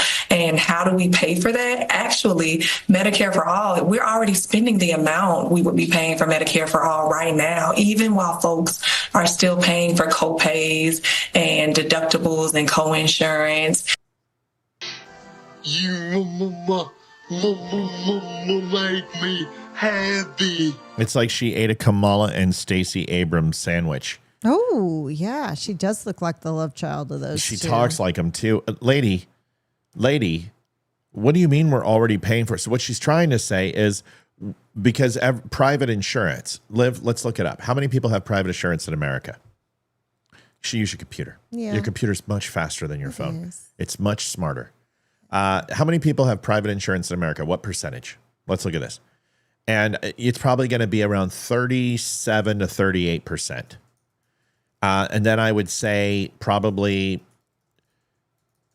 30% are going to be on some sort of government subsidy, Medicaid, Blue Cross Blue Shield. Then I think you'll have people.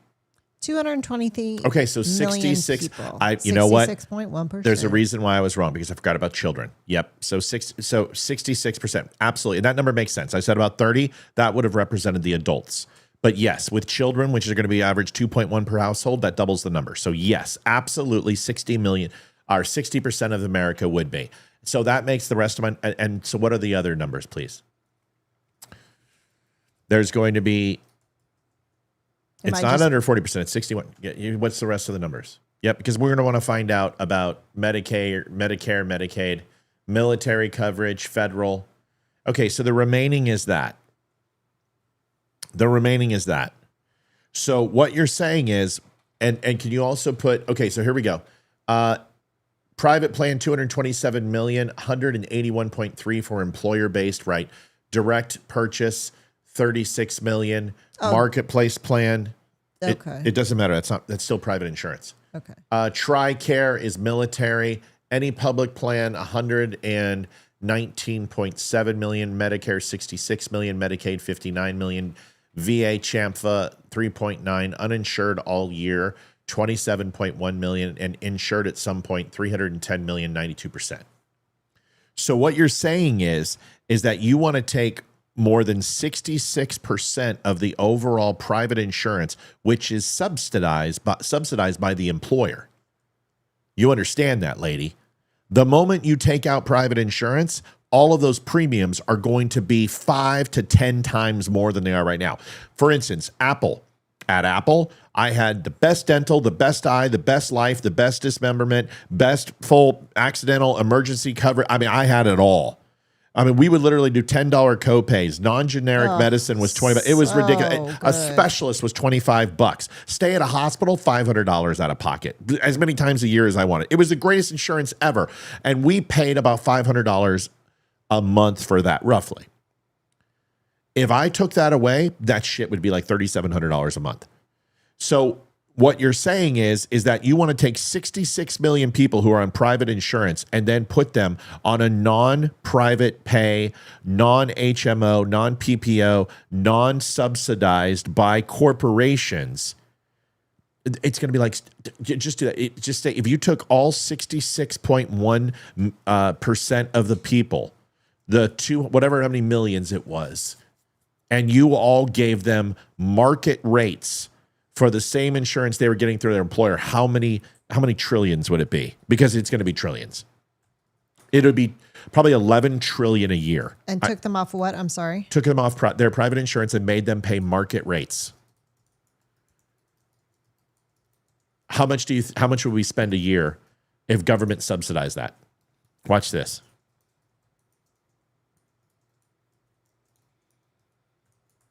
That's good. That's good. Just hit it. I can't frickin' It's okay. You're fine. I can't see because I don't have my contacts because my eye infection. Okay, it's coming. That heavily depends on what subsidized means. No, 100% non-subsidy. Just paid out of pocket, no benefit. Just paid out of pocket. So what you would need to do is you would need to go to this insurance company and you would need to go ahead and assess the entire health of the country. All pre-existing medical you're talking about an impossibility. But I guarantee you it's in the trillions. Is it thinking? Yes. I don't see it thinking. Oh. Okay, so here it is. If 222.7 million people paid 100% of the premium themselves using 2026 average marketplace. No. No. It's not 741. Per person per month. Oh, okay. So that's completely different. Per person per month. Annual, almost 8,900 per person per year.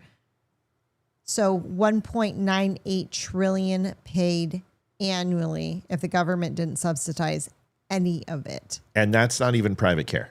Yes. So basically for our family, we would be paying $3,000 a month for insurance. Correct. So bullshit. Yep. Bullshit.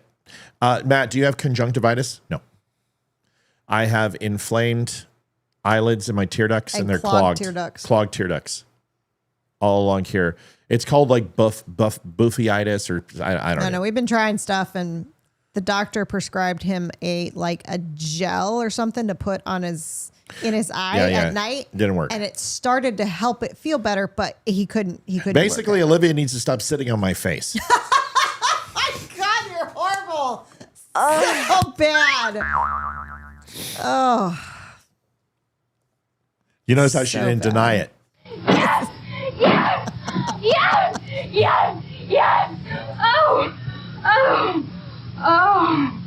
Oh God. I'll have what she's having. So, yeah, right. And you're not even talking about if it's a hospital. It's not pink eye. Switch it. Wrong sitting style. Like nose in the grass, not the dirt.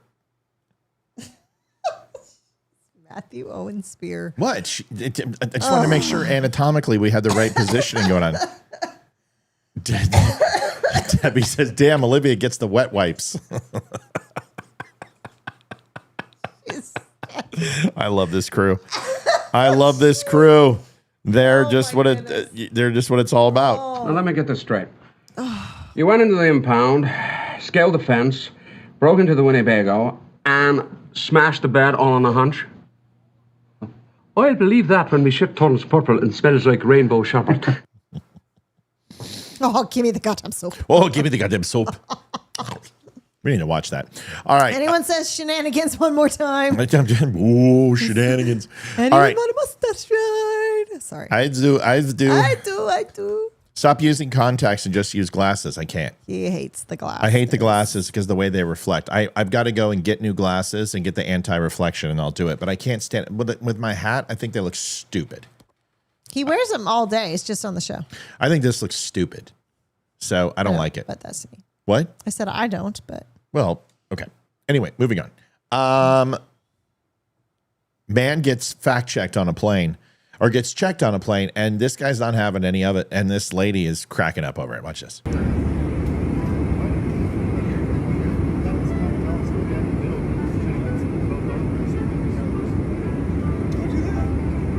Anonymous just lit a cigarette again. Common courtesy. Yes, it is. It is. It's common courtesy. It is, sir. It is.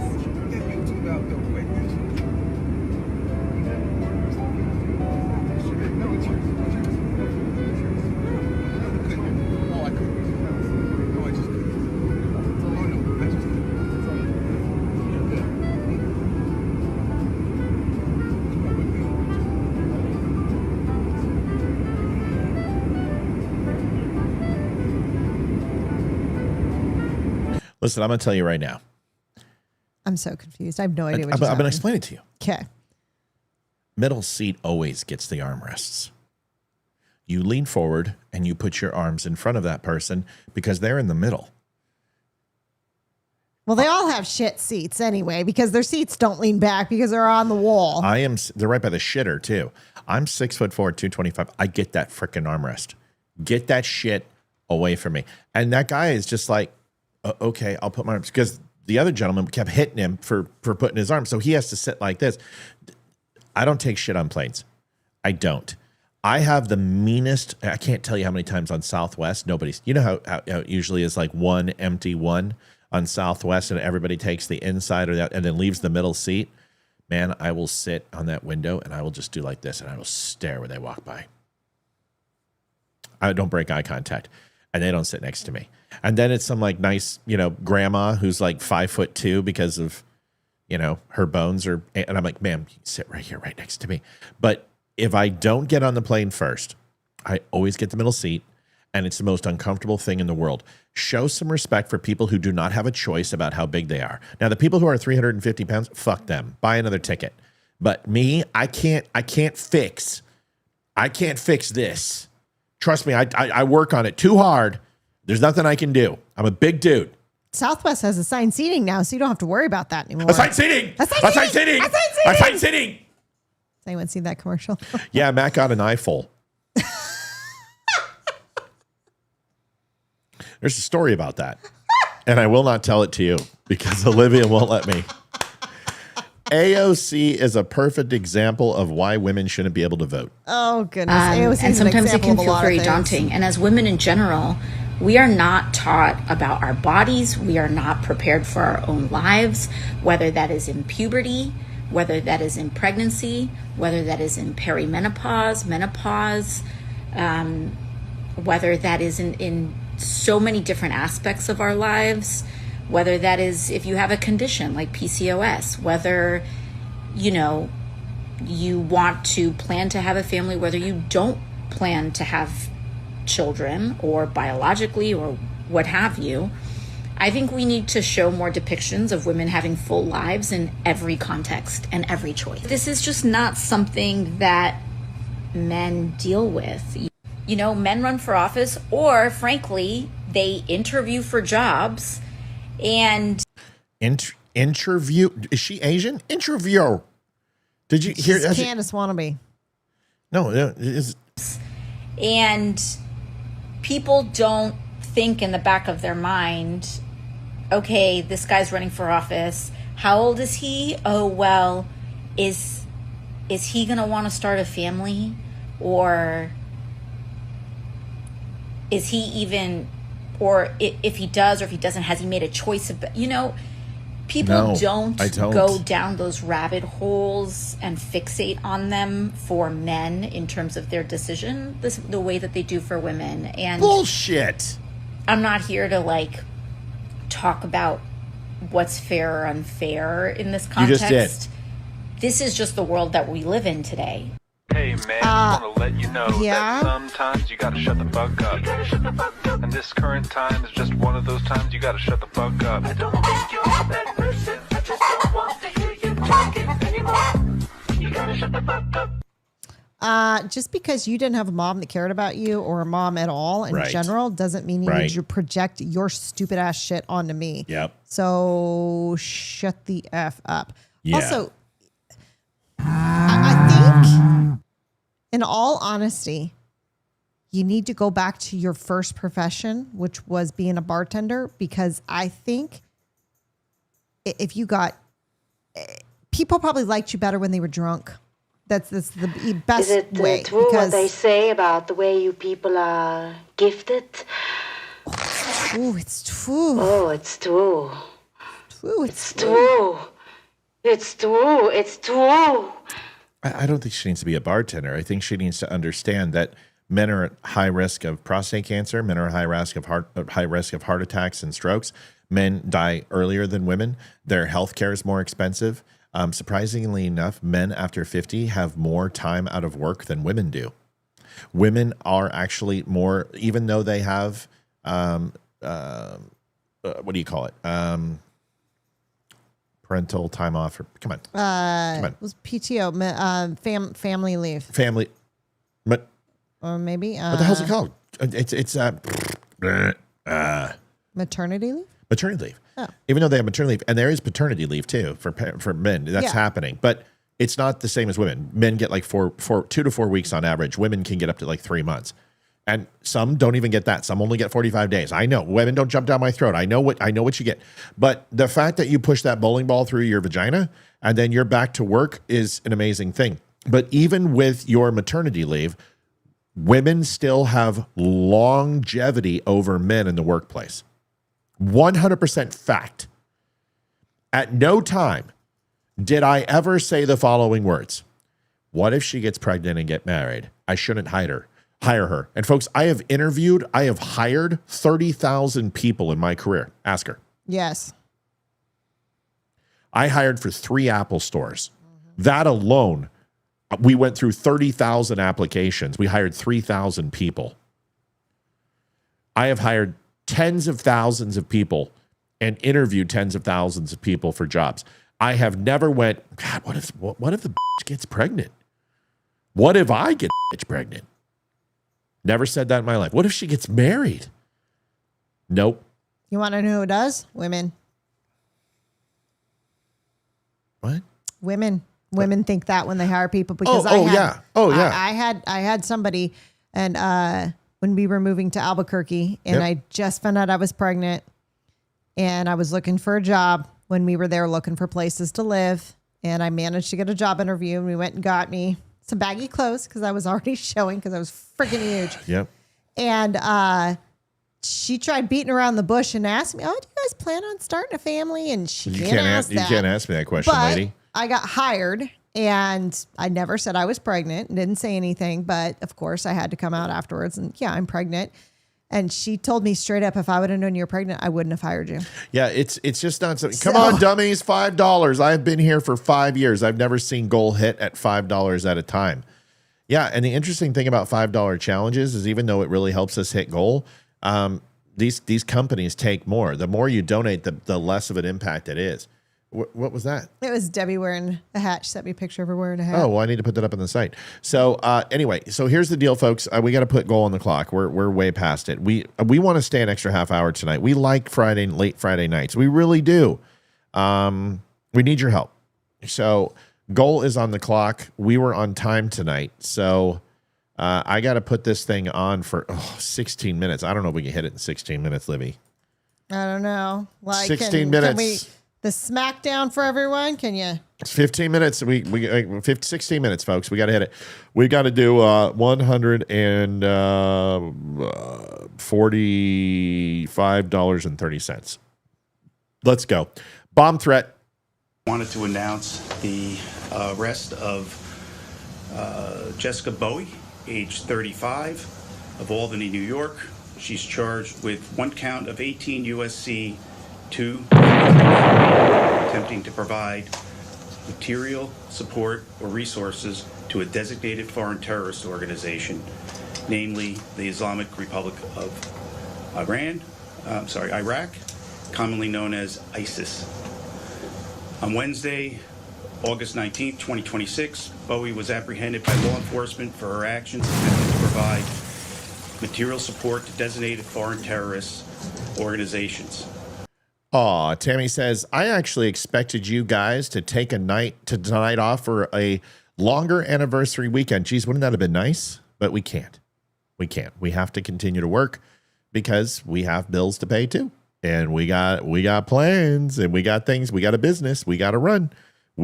So nope, no rest for you, Dr. Jones. No rest Bowie for had plotted to use an explosive device to attack the New York State Capitol and the New York State Senators.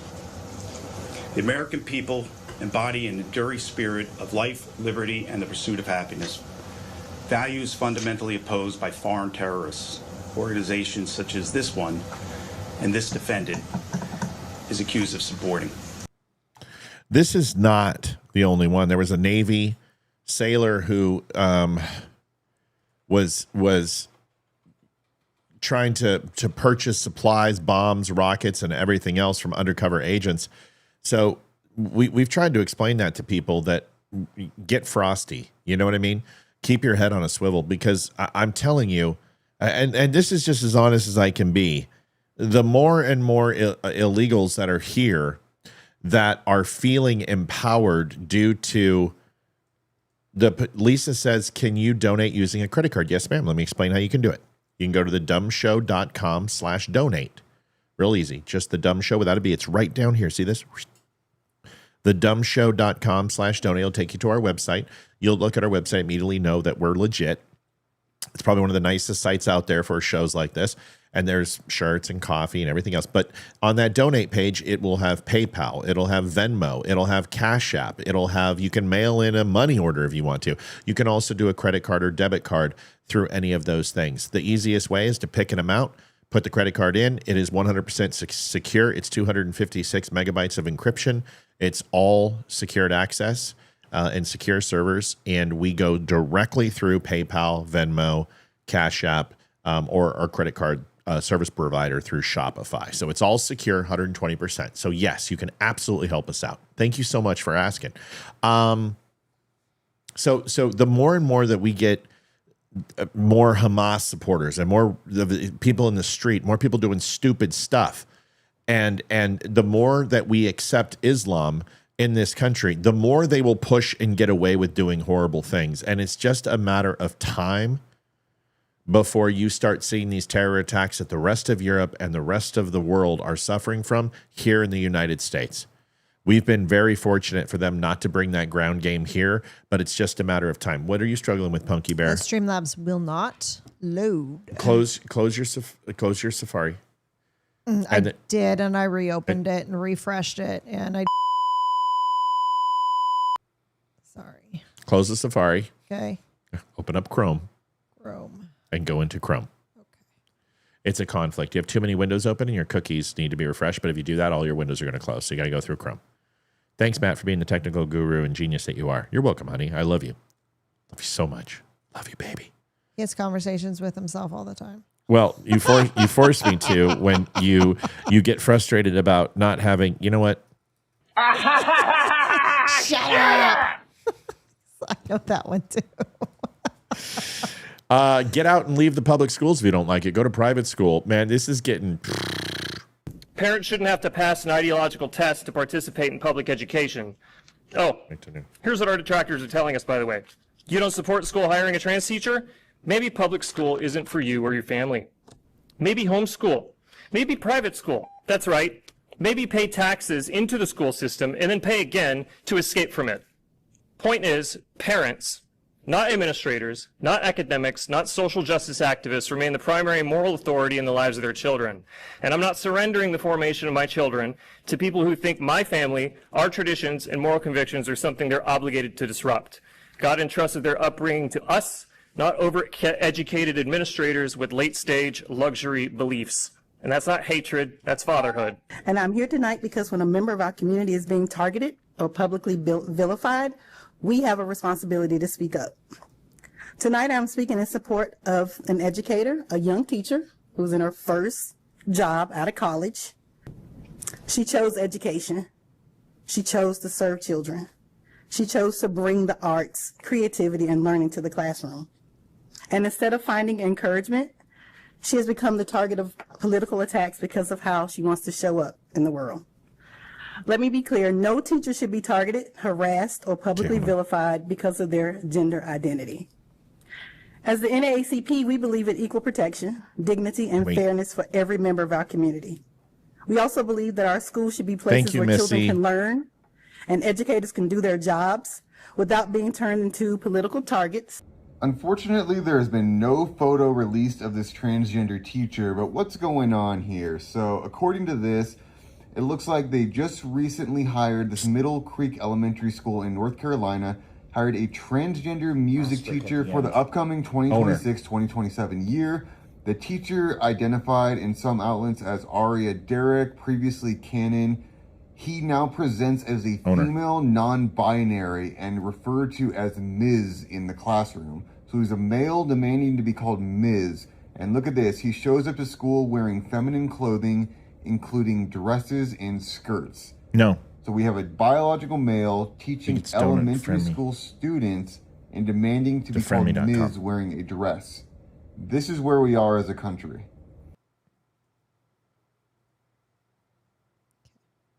Enter. Hit save. Go ahead. No. Just, honey, go back. You have to read, babe. I've told you a million. I didn't want to sign into Chrome. That's because you didn't read. Okay, hit enter. Log in. Just wait. Sorry, folks. We're trying to technical difficulties. In fact, we're not being able to comment on this video. Refresh. Where's your Air Mac? It's out there. I might have grab it. Okay, hit login. No. Hit login. E-Dog. Grab mom's MacBook Air. Comes down to this. You pay property tax. You pay into your taxes. If you if they're going to ask you and they give you permission, just close that. You're just going to go in your MacBook Air. If they do that and they tell you that you're not welcome, you say fine and you sue the school. You tell them that they went into this and you file with the government and you petition and you sue the school because they have excommunicated from the school. That's the way it works. That is absolutely insanity. You are not allowed to force someone out of a public school system unless they've broken some sort of rules and laws, and them not okay with a transgender person or speaking out against the curriculum that you present is not a viable reason. You are using religious reasons is all you have to say, and then they're discriminating against you and they're opening up themselves to a huge lawsuit. That's the truth. That's the way it works. 154.70, folks. We are literally 7 minutes away. I don't think we're going to hit it. Spanberger must go. Listen to this, you guys. This lady is absolutely knucking futs. We don't have a recall here in Virginia, but I'm be honest with you, I don't know if we can take another 3.5 years of this. Listen. Passport application, which should have been a 5-alarm fire and notice, and a judge had said, do not release him. Bureaucrats allowed him to walk. This is a time of systematic failure, and probably what is so shocking is we saw that Spanberger reversed the common sense policies of Governor Youngkin. He put together, his EO was Executive Order 47, putting together a statewide task force. We went after MS-13. We got over 100 MS-13 gang members off our streets, including the East Coast leader. It's amazing what happens. Folks, this is Jason Miyares. He ran for Virginia Attorney General, and they would not put him in as well. I will let you know, this has been going on for a long time. Are you in? Yeah. Okay, we're going to try to get this updated. I don't know where we're at with goals, so please just keep donating because we have no idea where we're at. It's the donating program is having some serious issues right now. Yeah. Yeah, we're live. Papa, we're live. So Spanberger, as always, is evil. You don't know the power of the dark side. Horrible human being. And these illegal crimes in Fairfax are just, they're continuing to move up Virginia. Virginia Beach is literally a hellhole. An absolute hellhole. And listen, I went through Intel training there. I was stationed there in Dam Neck. I loved it. $10, Bobby Richardson. There we go, Bobby. Thank you, man. We appreciate it.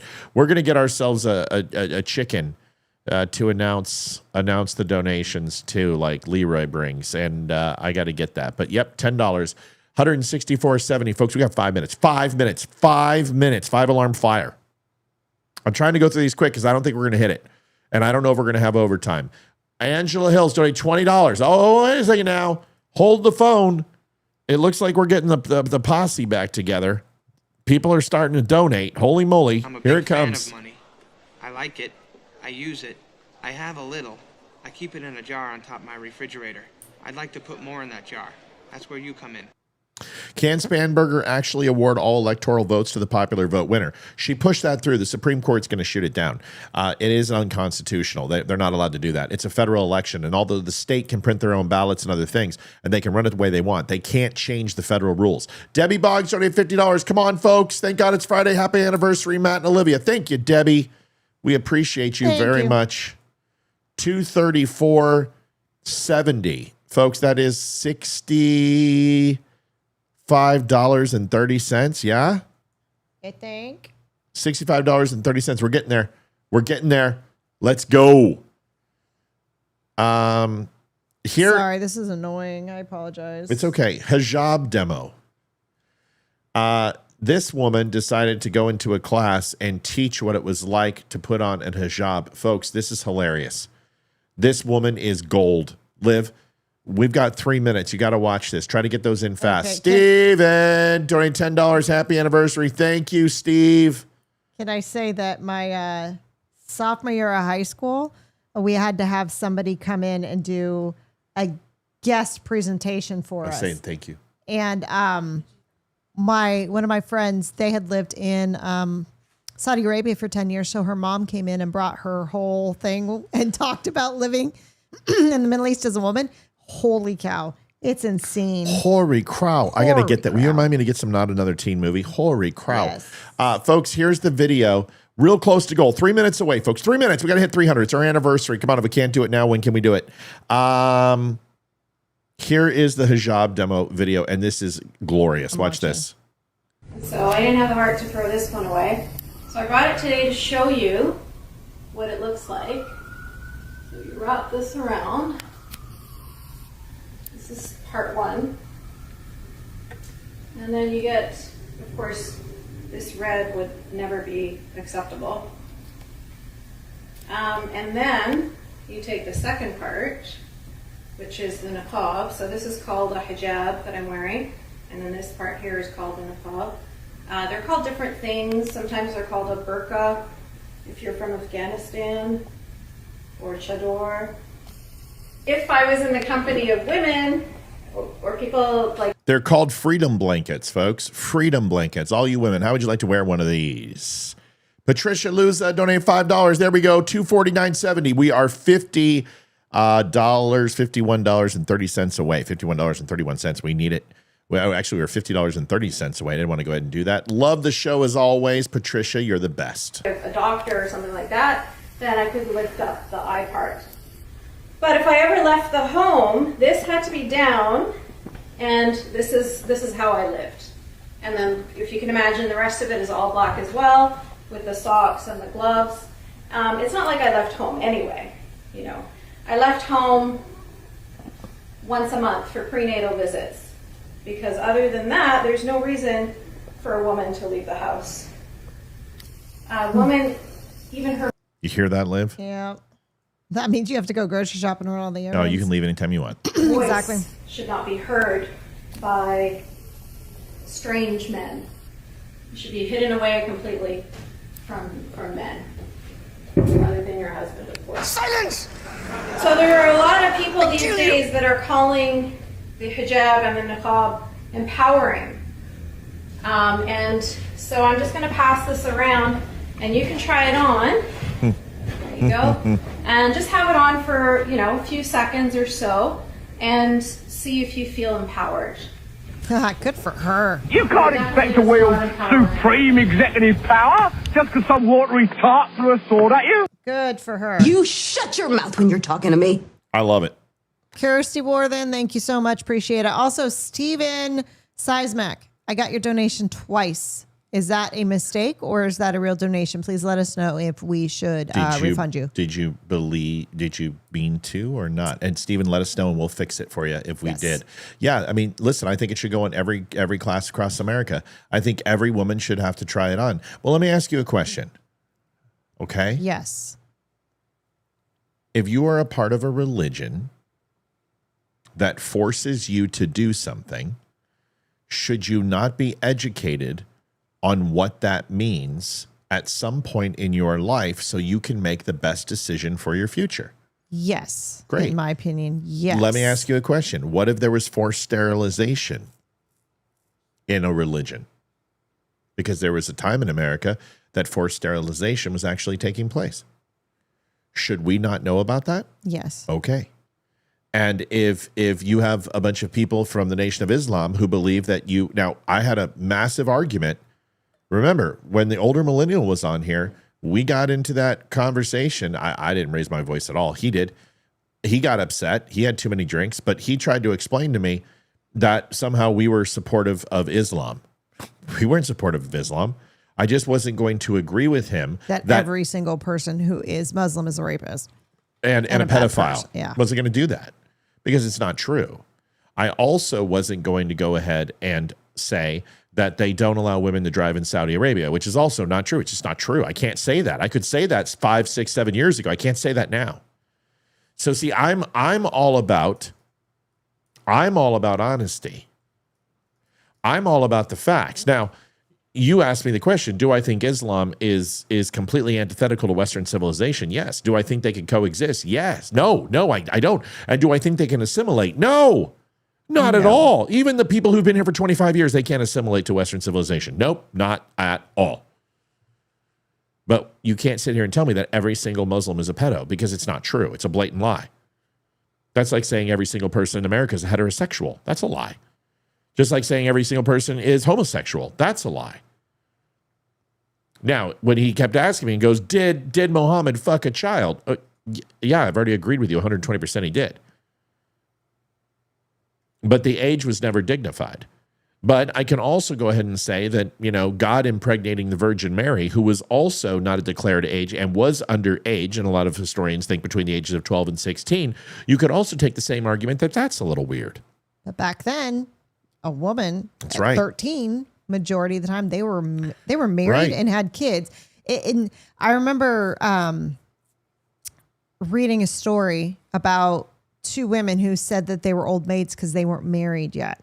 And it's very true. Back in like the early 1900s, if you weren't married and had kids by the age of 18, you were considered an old maid. 18 was like the latest to start having a family. I mean, culture has changed a lot. So does that mean that Muslim men of today should sleep with 9-year-olds? No. Is it wrong? Yes. But let's listen to this debate because you just brought it up. And I'm going to explain why it is absolutely societally not okay. But if you want to go ahead and talk about history, all races, all cultures, all people. Matt Olivia, what? Matt Olivia up what? Here, look. What?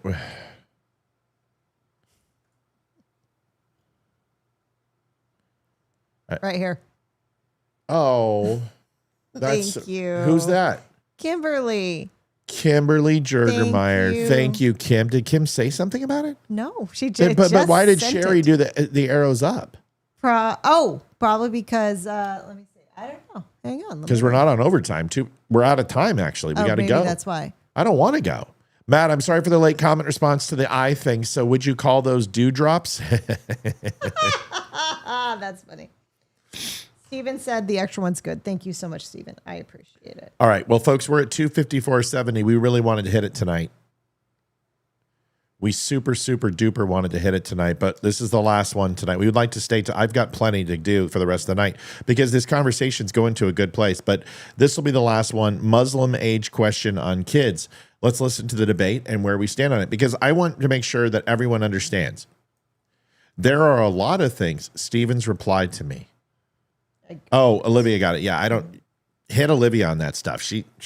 I don't read chat very often. I scroll it, but yeah, 264.70. Steven got us $10 there. Folks, we are so close. I will put 2 minutes on the clock. That's all I can do. I got to go. We got to hold true to this, because if we don't, then people just go, oh, well, we'll just stay on, and they'll stay on because they're suckers. We're not suckers. We don't want to do that. We are literally so close. It is right there. Need some help.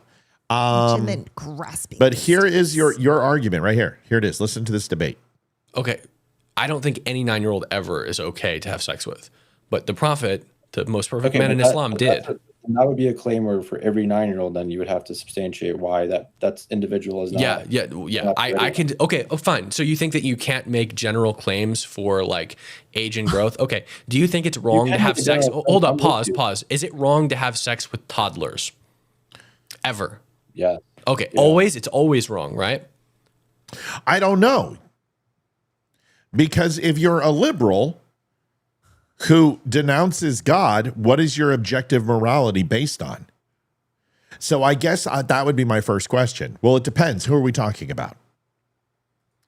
Because if you're going to say that some Muslims, then the answer is no. If you're going to talk about pedophiles, then the answer is no.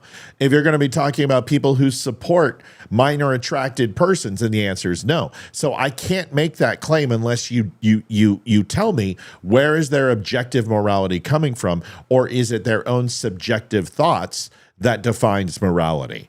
Now, this guy doesn't want to have that conversation. I can already tell you the guy on the right and the guy on the left don't want to have that conversation, because all they're doing is trying to get the one up on each other. But you got to establish the rules of the debate. And also you would have to say, listen, is this based on today's standards or yesterday's standards, like Olivia said? Because if you want to take all the time through history on how it was legal to sleep with people who would be considered underage, then you're talking about like 98% of the time of the rest of the world, including the United States. And during the time in the United States, like 98% of history, it has been acceptable to sleep with people who are considered underage today, have sex with them, and marry them. Does that mean it's objectively wrong today? Yes, because we've established that it is. But according to Muslims and Islam, the objective truth, which is the Prophet Muhammad, is no. Mel donated $40. Thank you, Mel. I love you. Thank you, Mel. Let me play the rest of this, and I'll go into overtime. You're the best, Mel. You're the best. You're the best around. No one is ever gonna keep you down. I should be playing that. Listen to this. I mean, yeah. Don't talk Okay, about you've the just age. made the same exact general claim that I've made, but you made it for You a couple two, years please younger. have How a about great 5-year-olds? Is it always anniversary. wrong? $10.30 by JD Stillwell. Folks, we hit overtime. We're going to be there. We love you, JD. Thank you. Thank you, Mel. Have sex with 5-year-olds? Yes. Okay, 8-year-olds. Is it always wrong to have sex with 8-year-olds? I mean, if I'm going to be logically consistent, no. It's not always wrong to have sex with 8-year-olds. Like historically, all time. I mean, in today's day and time, for sure. Okay, so here's the problem: is I think that you qualified your statement and said to be logically. Mr. Sauce donated $20.30. 30 for 30. Come almost there, dummies. 30 for 30. You're the best, Mr. Sauce. Thank you so much, guys. Thank you, Maddie. Consistent. No, it's not always wrong. I think you know that it's always wrong, and that's the problem that I see with Islam. That's the what I'm dilemma. saying, right? Well, I mean, 8 years old, we know, like, is the low end age typically for someone that could start menstruating. Okay. Again, How would I pose this? the only Today, I go and find a 12-year-old. They've just begun menstruating. I will even bring it back since we're talking about 8-year-olds. I find an 8-year-old. Oh, pause. One second. I found an 8-year-old who's begun menstruating. Is it okay for me to have sex with that person? No. So why? Like I was saying, what I was saying next is that's not the only requirement for considering a woman. Right. There's other Exactly. things But you don't. Yeah, you can't have sex with people just because they've menstruated, right? Because they're still children. I know. Yeah. But if that's one of the requirements, then you could make an argument that maybe there's a chance that the other requirements could have been fulfilled. When someone is Definitely 5 years not. old- There's no chance that a 9-year-old was fully grown. Okay. Okay, I'm going to say something Yeah, here because no, I'm the you're- only one in this room that menstruates. Wait a second. Stop it. I'm a man and I identify. That means You I can't. identify. I mentally I support you forgot. through your bleed. I forgot. All right, go ahead. You got pregnant that one time. But Go for it. Give it to me. We have to do overtime. Wait, hold the answer because it's worth it. Hold the answer because it's worth it. Don't lose your answer, Livy. Okay. Because I want to hear. I really do want to hear this. I really, really, really, really, really, really care. But first, we got to do this.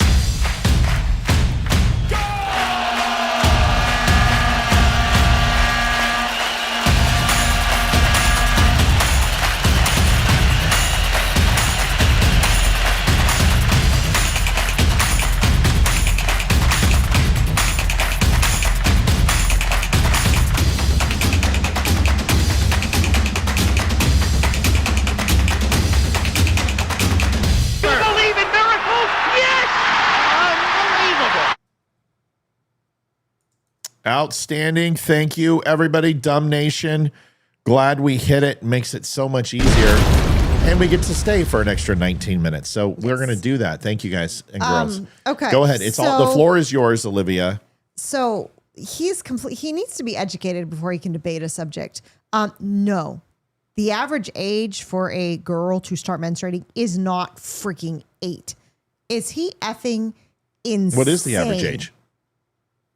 Look it up. 11 to 12. Look it up. Don't make a statement unless you're sure.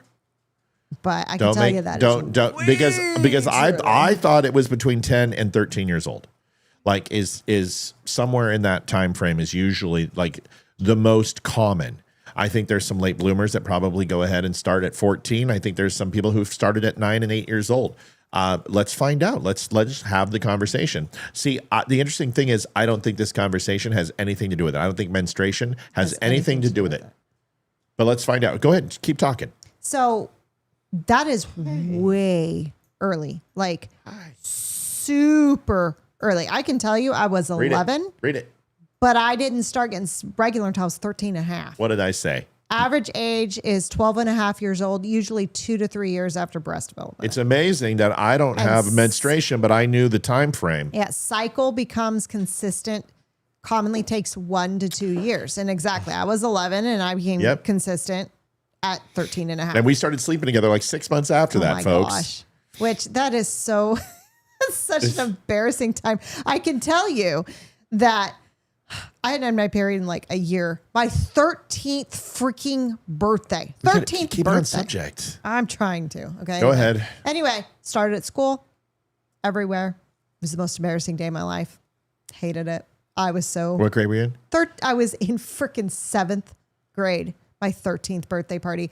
And my birthday's in winter, and I lived in Montana. Was it on a Friday? Did you call it Red Friday? I don't know, to be completely honest. Did you wear red that day? No, but I had to wrap my winter coat around my waist because my mom couldn't get to me to bring me a change of clothes.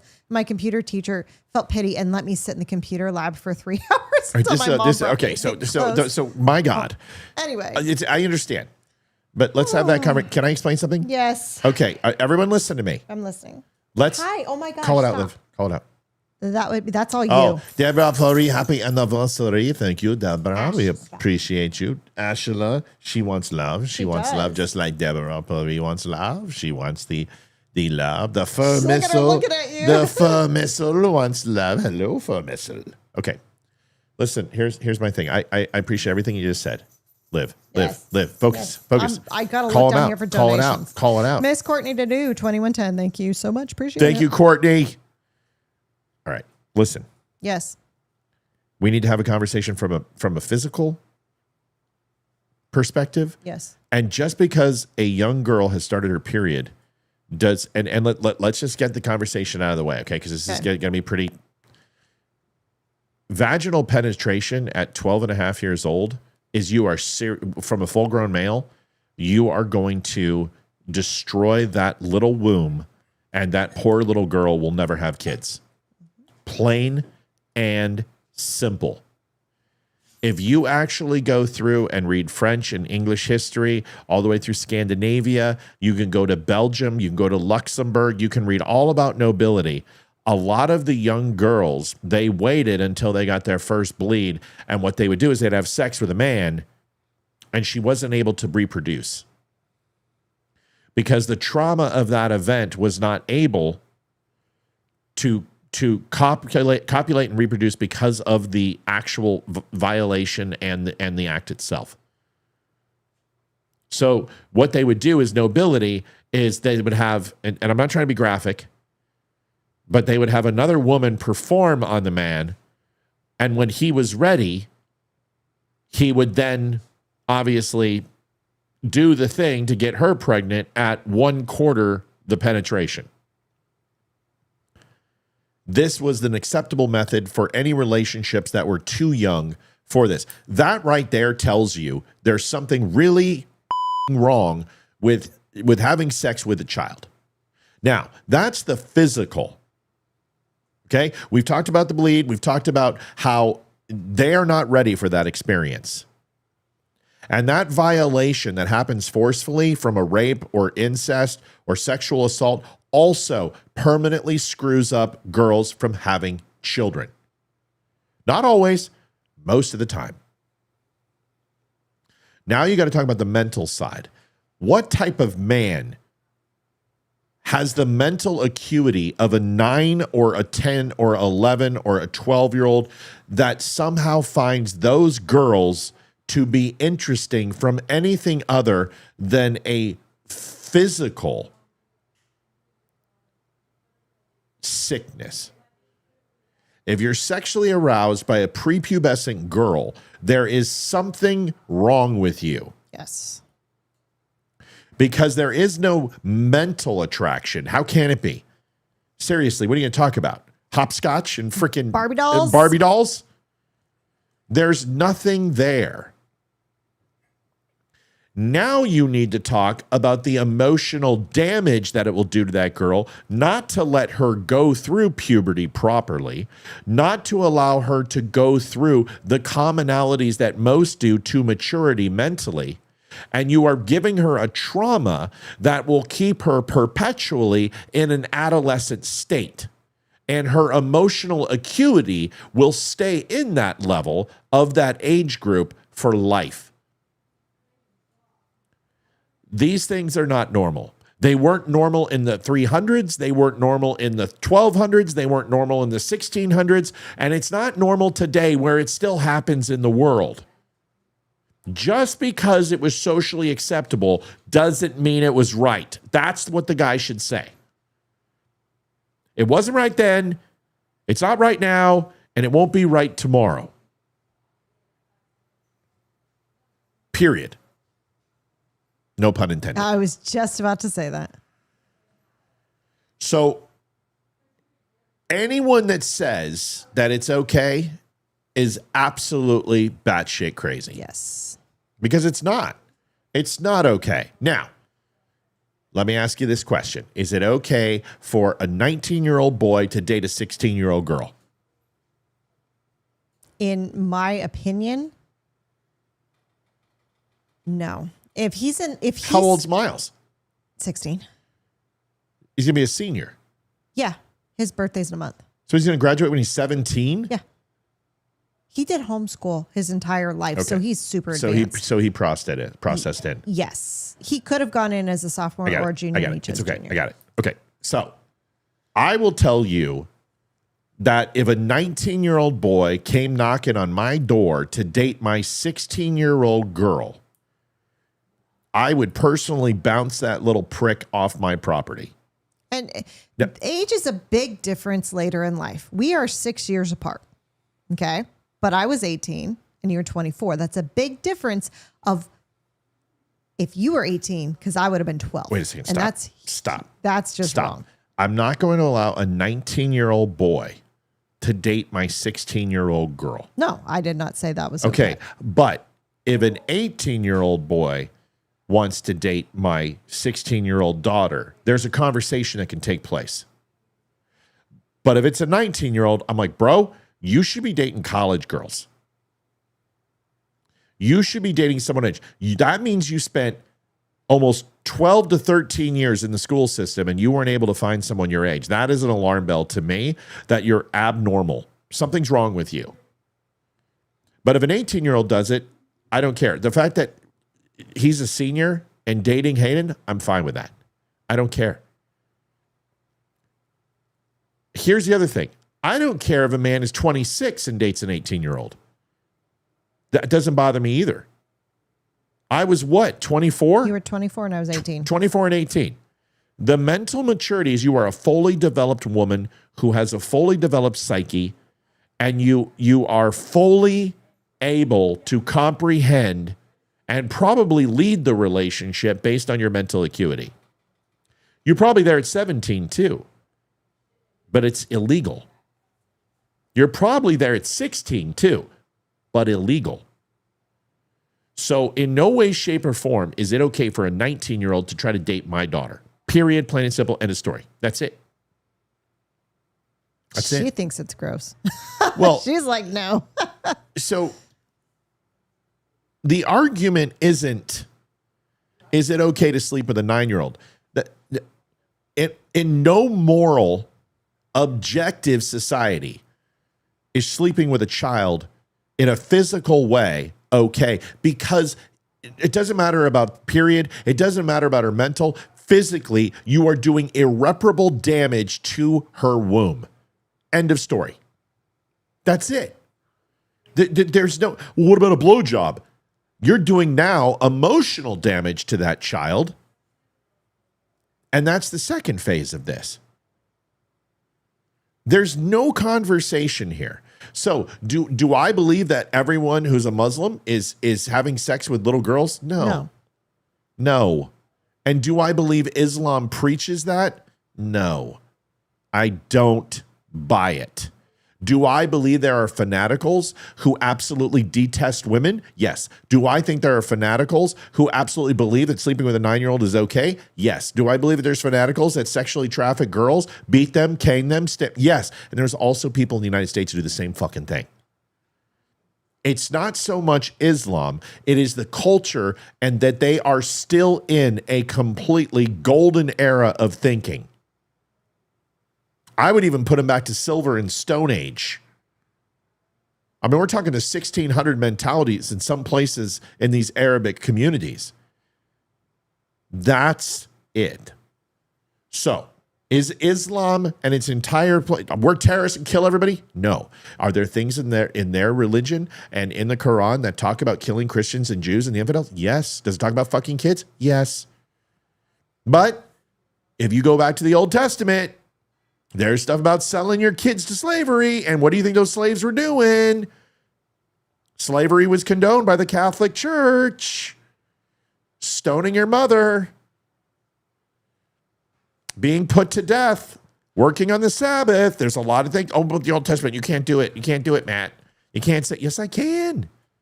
Well, the New Testament, okay, but the New and Improved Testament, is that like the New and Improved Catholic Church that keeps changing the rules?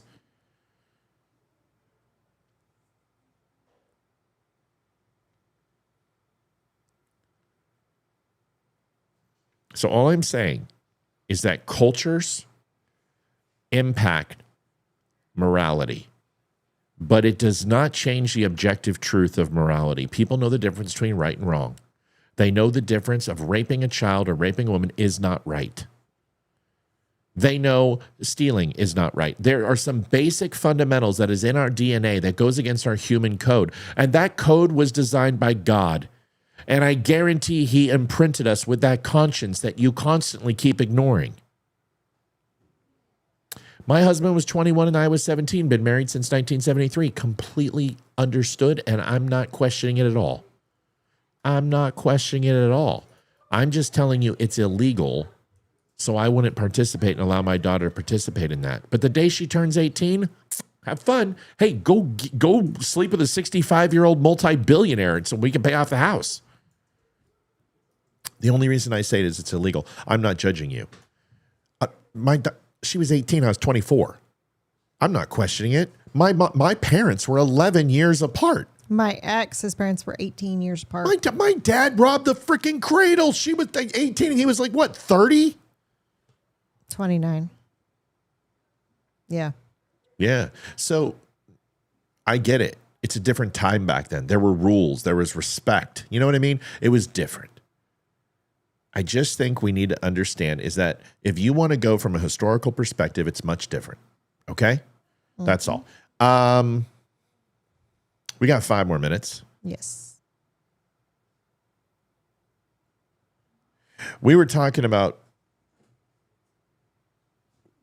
these Clancy supporters, and I'm going to go into it again. Chicks on the right are like, repeal the 19th Amendment. They do my light work for me. These are 2 ladies, 2 conservative women who are like, let's repeal it. Listen. Woman living her own worst nightmare. That's how one of the defense attorneys representing a Durham mother describes her case. Andrea Faust is accused of killing her 3-year-old son. Let me explain something real quick. If Clancy was pretty, Democrat women would hate her. If she was a pretty woman, they would turn on her. And for any women who are defending Clancy, as the trial ended today and the jury will deliberate, anyone defending her, let me ask you the question, would you be defending her if it was your kid she murdered? No. And trying to kill her 23-month-old child in February. She plans to plead not guilty by reasons of insanity. WRL Sean Gallagher has been following this case. He joins us live. Sean, we should mention Faust's defense says that this case is eerily similar to a national case, the Lindsay Clancy case out of Massachusetts, that's making big headlines. Yeah, that's right, Dan. She said exactly that these are eerily similar, and you can see why when you see that case in Massachusetts where Lindsay Clancy is accused of killing her 3 children. But here in Durham, the attorney for Andrea Faust hopes that this case will demonstrate how to properly treat and rehabilitate a woman who's going through her worst nightmare. Folks, this shit is going to keep happening, and it's going to get worse and worse and worse and worse. If you let this woman off, it is open season on kids.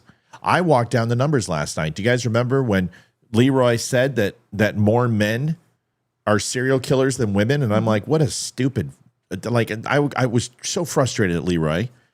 And I went down and broke down the numbers of infanticide and murder in the first 24 hours. 100% of the murders in the first 24 hours are committed by women. 0 cases of men. 0.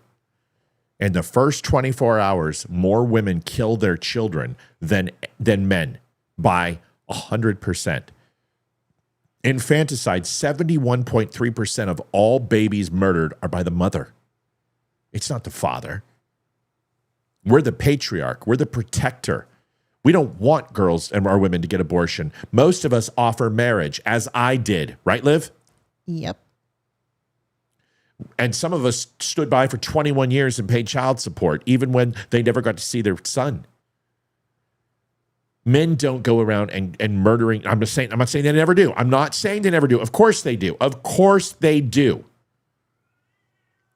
But murder all the way up until 18, it's 63.1% women over men. To sit here and say that this is a male issue, it certainly is. Absolutely 100%. 100% when up to age of 18. But women own every category, especially young kids, especially under the age of 5, 7, 8, and 9. It's owned by women. Dominant. No matter what medication she was on. Let me explain one thing that you need to know. You're talking to an ex-addict. I was an addict. If she has 12 different prescriptions for psychotropics, she was going to multiple doctors. She was drug hunting. How do I know? Because I did it. If someone wouldn't write me a script for hydrocodone or Oxy, I would go to another doctor. I would also hit different pharmacies. I would also give them sob stories to have them refill my prescription a day or two early. If she was on multiple contradictory medications, then she was going to doctors and she was literally getting multiple scripts for different things. It's also my understanding that she did not follow through with her appointments, did not follow through, resisted her husband's pleas and helps. All of these things. None of that matters. She murdered 3 babies. She has to pay. You know, in the public eye, when it comes to kids, women are looked at as innocent. And there was a case just this past June. And the first I heard of it is it was 4 children had been murdered. Twin boy and girl, 9 or 10, and the 2 older siblings. And it was first reported as the grandmother murdered the 4 children and her daughter and then killed herself. And that's how it was reported. That was a murder-suicide, that the mother had nothing to do with that. The mother was protecting her children. The grandmother murdered the grandkids and her own daughter. Nope. Mom murdered the kids. Why? Because the ex-husband, who hadn't seen the kids in 5 years and was just getting his first visitation in 5 years with the kids, she didn't want him to see the kids. So she murdered all 4 of the children so the dad wouldn't get to see them. And the grandmother went along with the plot, and then they killed themselves. So, dude, she got him to leave. And here's the thing. She got him She to leave. hated, because I don't know what she did with the girls, but there was only one boy, and she stabbed the boy to death. Yeah. She hated men. I mean, and that mom was portrayed as innocent at the beginning. And it's just absolutely sad. And I understand we've got the maternal instinct, but you know what? Not every woman is fit to be a mom. Not every woman is fit to be around Kelly. kids. Hey, do you guys know? I'm going to give you a wild guess. Reason why some people can't have kids. I'll give you a wild guess. Who supports Clancy? Well, I already know. I can't hear you. What? I said I already know who supports Clancy. Who is it? No, I'll give you one guess, everybody. Who do you think it is? List the name. Give you one guess. Somebody called this, by the way, and said, if my instincts are right, this person is such a shill for clicks, they are going to not condemn this person, but support them. You don't get to ask those questions. What's wrong with you, Mom? Why are you so scared? Of course, Satan approves. I made my thoughts clear on this the moment that she was arrested, the moment that it made the news. Lindsay Clancy is obviously not guilty. There are a fleet of doctors who should be imprisoned for what they put her on. I regularly speak out against Big Pharma. They get away with murder all the time. And in this case, they are getting away with. The key is a fleet of doctors, which means that she was going to multiple doctors for scripts. Pharmacies, and was not honest with those doctors. And that, I'm telling you, right, you guys have to understand. Do you know that makes them criminally culpable? They know this. They know this. Candace is such a fucking retard that she openly gives the key to this, is that multiple doctors. My mom, do you know my mom used to get 10,000 Vicodin at a time in a bottle this? Do you remember that bottle? Yes, she threw it at me when she was mad at me. A half-gallon bottle. Not like a pickle jar. Dude, it was 450 pills. It was not. Well, the one she threw at me was this size. No, she had one like this size, and it had 10,000 Vicodin in it. They used to write her scripts for everything. She had Percodan, she had Vicodin, she had Demerol injections. She had Lortab, she had Narco, she had Percocet, Percodan. You opened her closet and it was a fucking drugstore cabinet. The street value was probably $100,000 in her freaking cabinet. My mom was an absolute druggie. And they would just write her scripts, and she would go to doctor to doctor to doctor to doctor to doctor. And finally, her doctor said, listen, if I keep writing you these, I'm going to go to prison. So just come see me and I'll give you whatever you want. That was Dr. Ann Brockman, which they shut down, and she legally got her ass rolled. Good. She needed to. Here's Candy. The murder of really her 3 children, but also completely destroyed her life. Lindsay Clancy, in my opinion, is not guilty. She was put into Figure. an intentional psychosis Yeah. when she probably just needed to give Did her she kids shoot Charlie away Kirk? for a weekend to get Is better. she- But they is Clancy constantly a give Jew? you these drugs that do not make things better. No, And if Clancy was a cocktail Jew, of she'd be guilty. 10 pharmaceuticals that she was on is Her absolute husband's madness. a Jew because her husband did it. Absolute madness. Remember? Foreshadowing? Yes, Candy. No, It foreshadowing. is. Yeah, because For Candy's Candace is gonna freak bipolar. out. I guarantee you she's on that shit. Have you seen her eyes? Watch this. Listen to this. Did you see her eyes? Watch this and tell me I'm wrong. But if you watch her, remember when she said the other night about burning it down, TPUSA. I wasn't- You not weren't here here, when but I you watched guys it. saw it, right? And Andrew Wilson was talking to Andrew Clovet, and they were on the TPUSA Charlie Kirk show, and she's like, she called me 3 days after Charlie Kirk and said, if you had anything to do with this, I'm going to burn it down. I'm going to burn down TPUSA. Watch her eyes. Watch her mannerisms. Listen. Reintroducing this as if Candace was like, she's going to burn. Like, I was basically saying that if this is true and there is foreign involvement, like, we will burn this place to the ground. If they're staging this to try to take over his company, meaning we, because I'm talking to you and this is Charlie's organization and we don't know who killed him yet. We don't know what the motive was. And he was totally supportive and giving me more information. And now he's pretending like, oh, I don't know why she said that. I don't know why. I was so scared. And actually what he said to me on the 14th was, no, on that front, we're good. We don't have to worry about that because the board has already voted in Erica. Don't say this yet. We're not announcing it publicly, but Erica is taking over the company. And reintroducing this. What is she looking at? As if This is her. This when she's blatantly lying. This is what she does. What's wrong with Loretta? My nephew, age 26, died from a self-inflicted.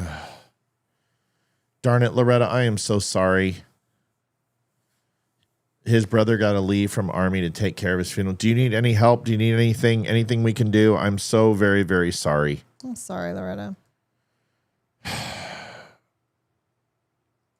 I'm so bipolar is tough, man. I grew up with a mother who did it. I have a sister who is there, and it's not easy. I'm so sorry, and bless you. I'm so sorry, Loretta. You know what? We're gonna end it on that tonight. I'm sorry, Loretta. That's horrible. Liv, let's call it out. What do we got going on coming Monday? And Yep. All yeah, right. I'm sorry. Hold on, I'm getting there. You're fine.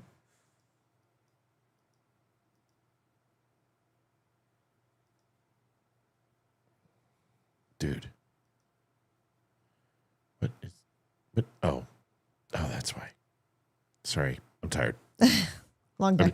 It's been a long week. It's been I've a had very a long very, very long week. Yes. Here it is, Liv. All right. Wrong one. There it is. Amber Hilliker, I said it correct, will be with us on Tuesday. Scott Lloyd will be physically in studio. Tell us about his first couple weeks as the new RNC chair in Warren County. Damani Felder will be here on September 4th. Yay! So excited. Matt Purdy and Olivia Rondeau will be in studio on September 7th. Cynthia Scott will be here September 11th. And then many, many, many, many more to come. Don't forget, please go see the Warrior Shield Foundation at warriorshield.org and go lend your support. If you're in Florida, go to this amazing event, golf tournament, and a beautiful concert. We're going to do our best to be there. We hope you are too. Folks, thank you for making our anniversary tomorrow special. Yes. We appreciate you, and we will see you on Monday. Can't wait to have a new show and put this week behind. It has been a long week, and you made it very special Yes, tonight. and one more. Debbie just asked if everyone could say a prayer for her new great niece, Ava, who is in the NICU after birth right now. So just keep hands together in prayer for Debbie and her grandchildren and great grandniece, or I don't know who that would be. It would be your great niece or something. I'm not sure. Anyway, family member in the NICU. We will absolutely do that. I'm supposed to do this as well. No sound, but that's okay. That's okay. I don't know why the sound's not working, but there it is. It's Because Friday. Debbie said you didn't get spooged. Ugh. Of course, Debbie would say that. Thank you, Debbie. Where's Deb? Which Deb? Debbie Boggs on Rumble. Roger that. All right, Deborah, we're going to say a prayer when we're done. We love you guys. We appreciate you guys. Credits are going to scroll and roll, and we've got all the names up there. Everyone take care. We'll see you on Monday. God bless. Have a good one. Be safe. Have a good weekend.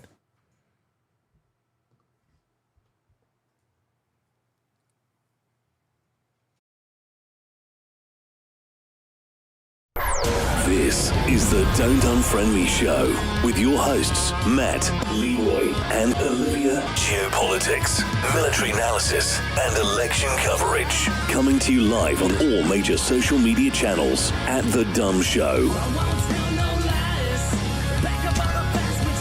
Honest, direct, unfiltered. We can agree, we can disagree. Just don't unfriend me.